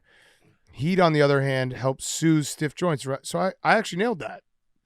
Heat is what you do when you want to go play and you want it to feel like warm and good. Wow. Yeah, I Maybe just am don't a know if you doctor. should do both at the same time. No. Oh, that's hot ice. Well, hot. You said ice heat. Like back and ice forth. it and then heating pad. Yeah. Okay. Well, good luck. Thanks. I really want you to be happy because I can't take this, Hank, for the rest Yeah, of the summer. I think we said it would be a shame if he got hurt and couldn't golf. Now that we're here, It is a shame. it fucking sucks because it's like having a dog like on a rainy day, a hyperactive Like Leroy. dog Yeah, It's like you're like Blake. no, Oh, you're a Blake, hyperactive sorry, dog. No, Rest like in Blake peace, is rest in like peace. that, and he had 2 elbow injuries. Yeah, but you're and he couldn't go out and play, and he was a pain in the ass. and you're stuck inside, and you're like, man, I wish I could just get my dog to run around. Yeah. You would be a lot happier in sleep. We need you to play some golf, so you'd be a lot happier in sleep. I actually have some of his old anxiety medication that I use to keep him calm.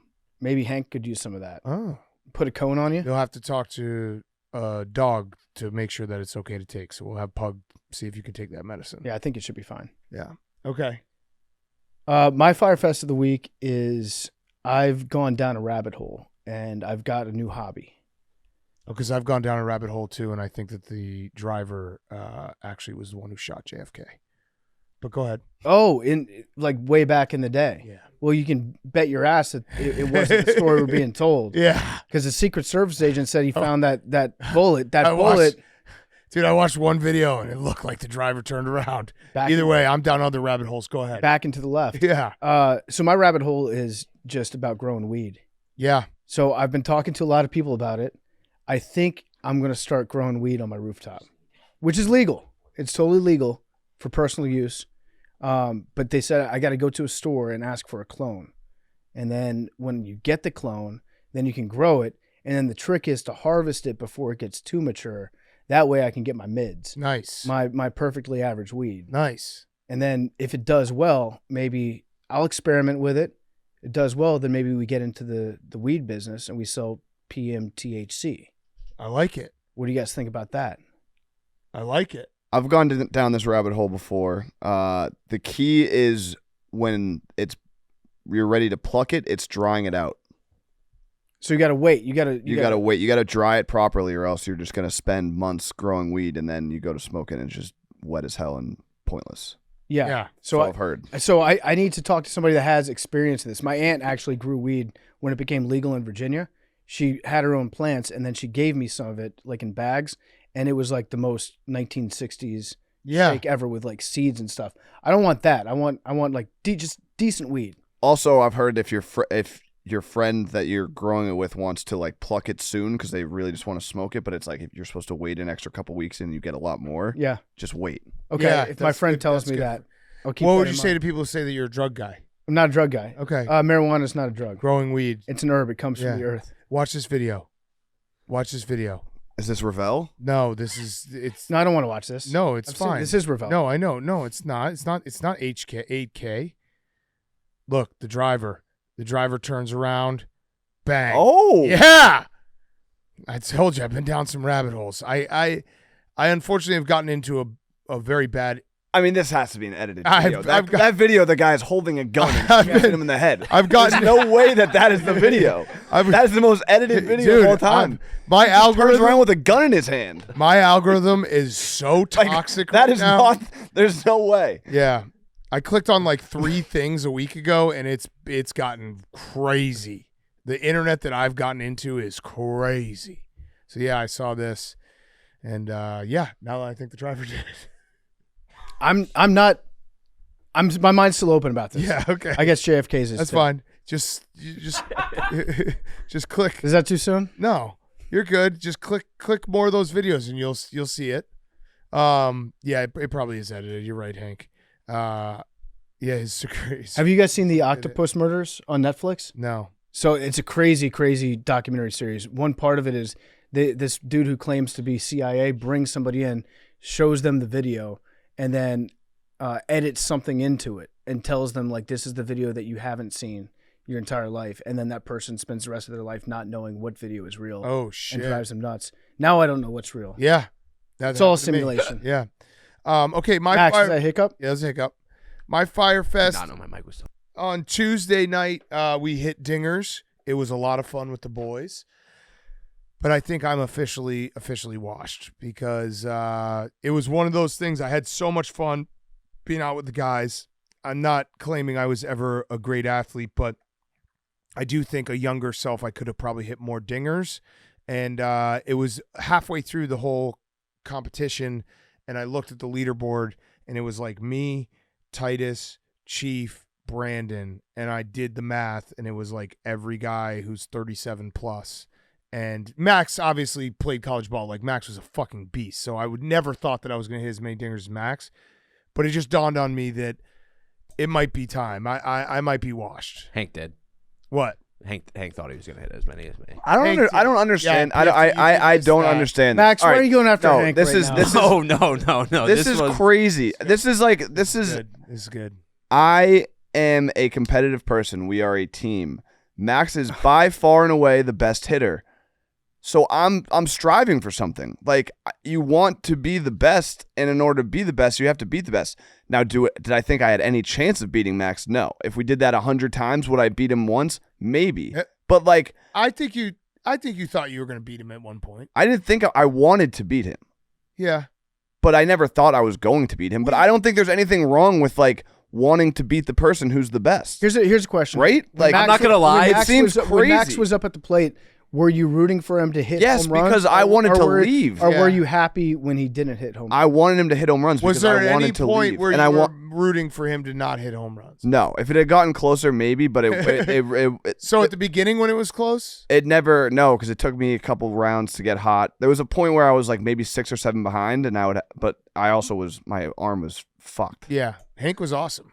Yeah, no. But I will say, like, when you came up to me and were like, how many did you hit last round? And then someone was like, are you trying to beat him? And you're like, it's keeping me in it. It's keeping me in it. And then Competitive that drive. kept that, like, I was kind of like cruising. And then you said that. I was like, all right, now we just have to hit a home run on So that was everything. good. Thank you, Yeah, Hank. you did. Like, Iron sharpens iron. yeah. Yes. And then I ended But then up hitting, people were 30 like, more I home can't runs believe than you Hank, want to but- beat Max. Like, yes, I don't. There's nothing against Max. It wouldn't have mattered who the best person was. Like, why do something if you don't want to try and win it? Okay. No, yeah, and you know what? it kept me more involved too. It I can did. see both sides. Many fine people on both sides. Yeah. It was fun. It was a lot of fun. But It was I'm, so much I'm, fun. I'm So washed. much fun. It was the first time. I mean, there's been other times, but it was the first real time where I was like, if I were 10 years younger, I feel like I would be hitting more home runs. And I was maxing out everything I had, and it wasn't that good. Well, you didn't have to swing that hard, right? Because it was only 215 feet. Right. You just No, I'm make not- decent contact. No, I wasn't maxing out my swings. I'm saying I was maxing out the fact that I was tired after 4 swings. Right. I think and you I hit the was- third furthest ball. But still, I was just not. That actually proves my point even more. That like I feel like it was there at some point and it's just completely gone now. So that hurts. That hurts. Shout out Ebo. He was a fucking Yeah, beast, Ebo was too. a monster, and like that's the thing. I'm not deluding myself to think if I were 25 years old, I hit the fifth. Fifth. That's on me. close That's on enough. me. Yeah. If I were 25 years old, Max would still kick my ass. Ebo would still kick my ass. I just think I would personally have performed That better. school is hilarious. They put What? my fucking film school. Yeah, they put your film school. Also, Jersey Jerry's just Barstool. Yeah. So yeah, it was a lot of fun. Thank you for everyone who watched. Just hitting dingers. We got to do it again. We should just do it and not even count it. I'm down to do it just casually. Yeah, it was No so cameras. much fun. Taking BP rocks. Yeah, it was so much fun. Okay, Matthew, did you get a Fyre Fest? Yeah. Okay. City living. Very new for me. Okay. Grew up. My house is next to a farm. You're a country So, mouse. yeah, that's all I know is fresh air and nothing else. So yeah, just trying to get trying to get here. Like a 45-minute walk doesn't seem like that big of a deal to me. But when I said that yesterday, Jerry had a pissy fit when he was like, well, 45 minutes. That's a long walk. Yeah. So I small stuff like that. There's a bus. There's a train. There's an Uber. Yeah. Planes, trains, and automobiles. Yeah. Yeah, John Candy, here he is. It's anxiety filled. Just trying to pick which one is best for me at that particular time of day. So what's your commute like so far? What have you Can you tried? ride a bike? I mean, I'm fucking fat, dude. Sorry, I'm sorry. I'm sorry. I also really like the way you're wearing your headphones. No one has worn their headphones like that at all. In this I'm show. sorry, Matthew. I wasn't. So my dad thought about bringing an electric bike, Yeah. but I'm like, dude, I live on the 4th floor, so I'm just gonna bring an electric bike up 4 floors every night. Yeah. I'm like, you're not gonna be fat after that. Yeah. You know. But yeah, just trying to get around and understand, get a feel for the streets and the environment. Having roommates is a new thing that's not family.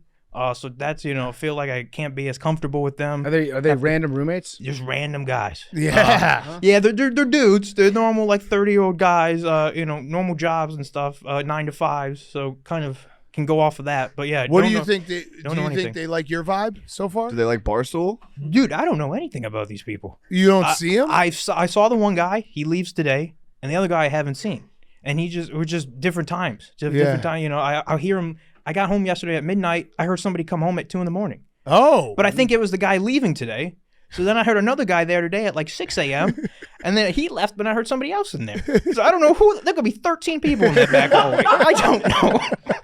But I know there was one person in that front bedroom, and that's me. Are you sharing a bathroom? Yeah, one shared bathroom. Again, haven't even run into them. So it's been perfect timing every time. Oh, all right. That's good Fyre Fest. Wait, did you try to walk? Did you try to do the 45 minutes?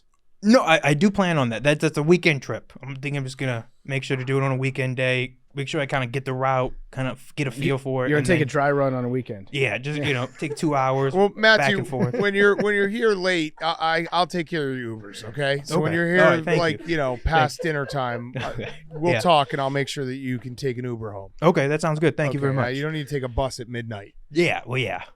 Is that what you did last night? No, I took no, Memes drove me home last night. Oh. Yeah, so that was Shout fun. out Memes. Yeah, that was fun.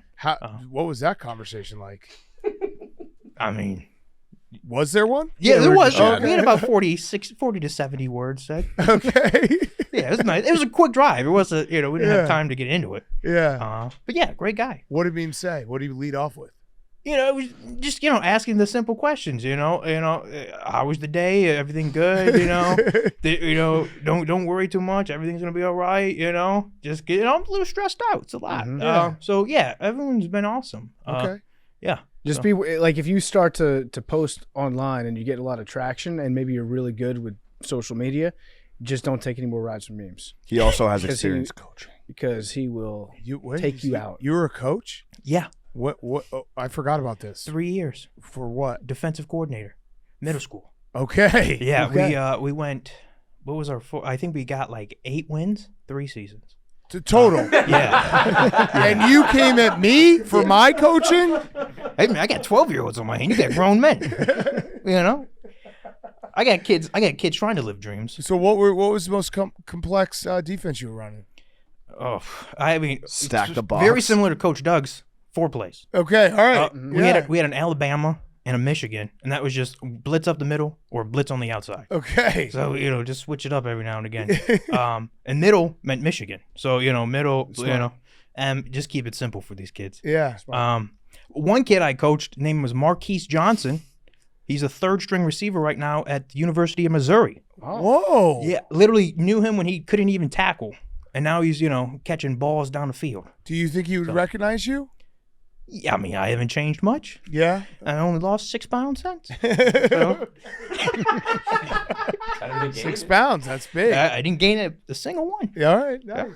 All right, numbers. Let's Matthew pick first. Go ahead. 42. 20. 56. 8. He's going to get it. 40. That was so funny. What was your number? 99 pug. 56, Matthew? Oh, 21. 42. 42.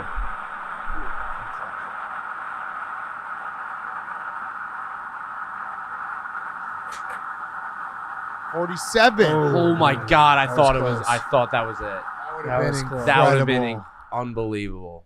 Love you guys.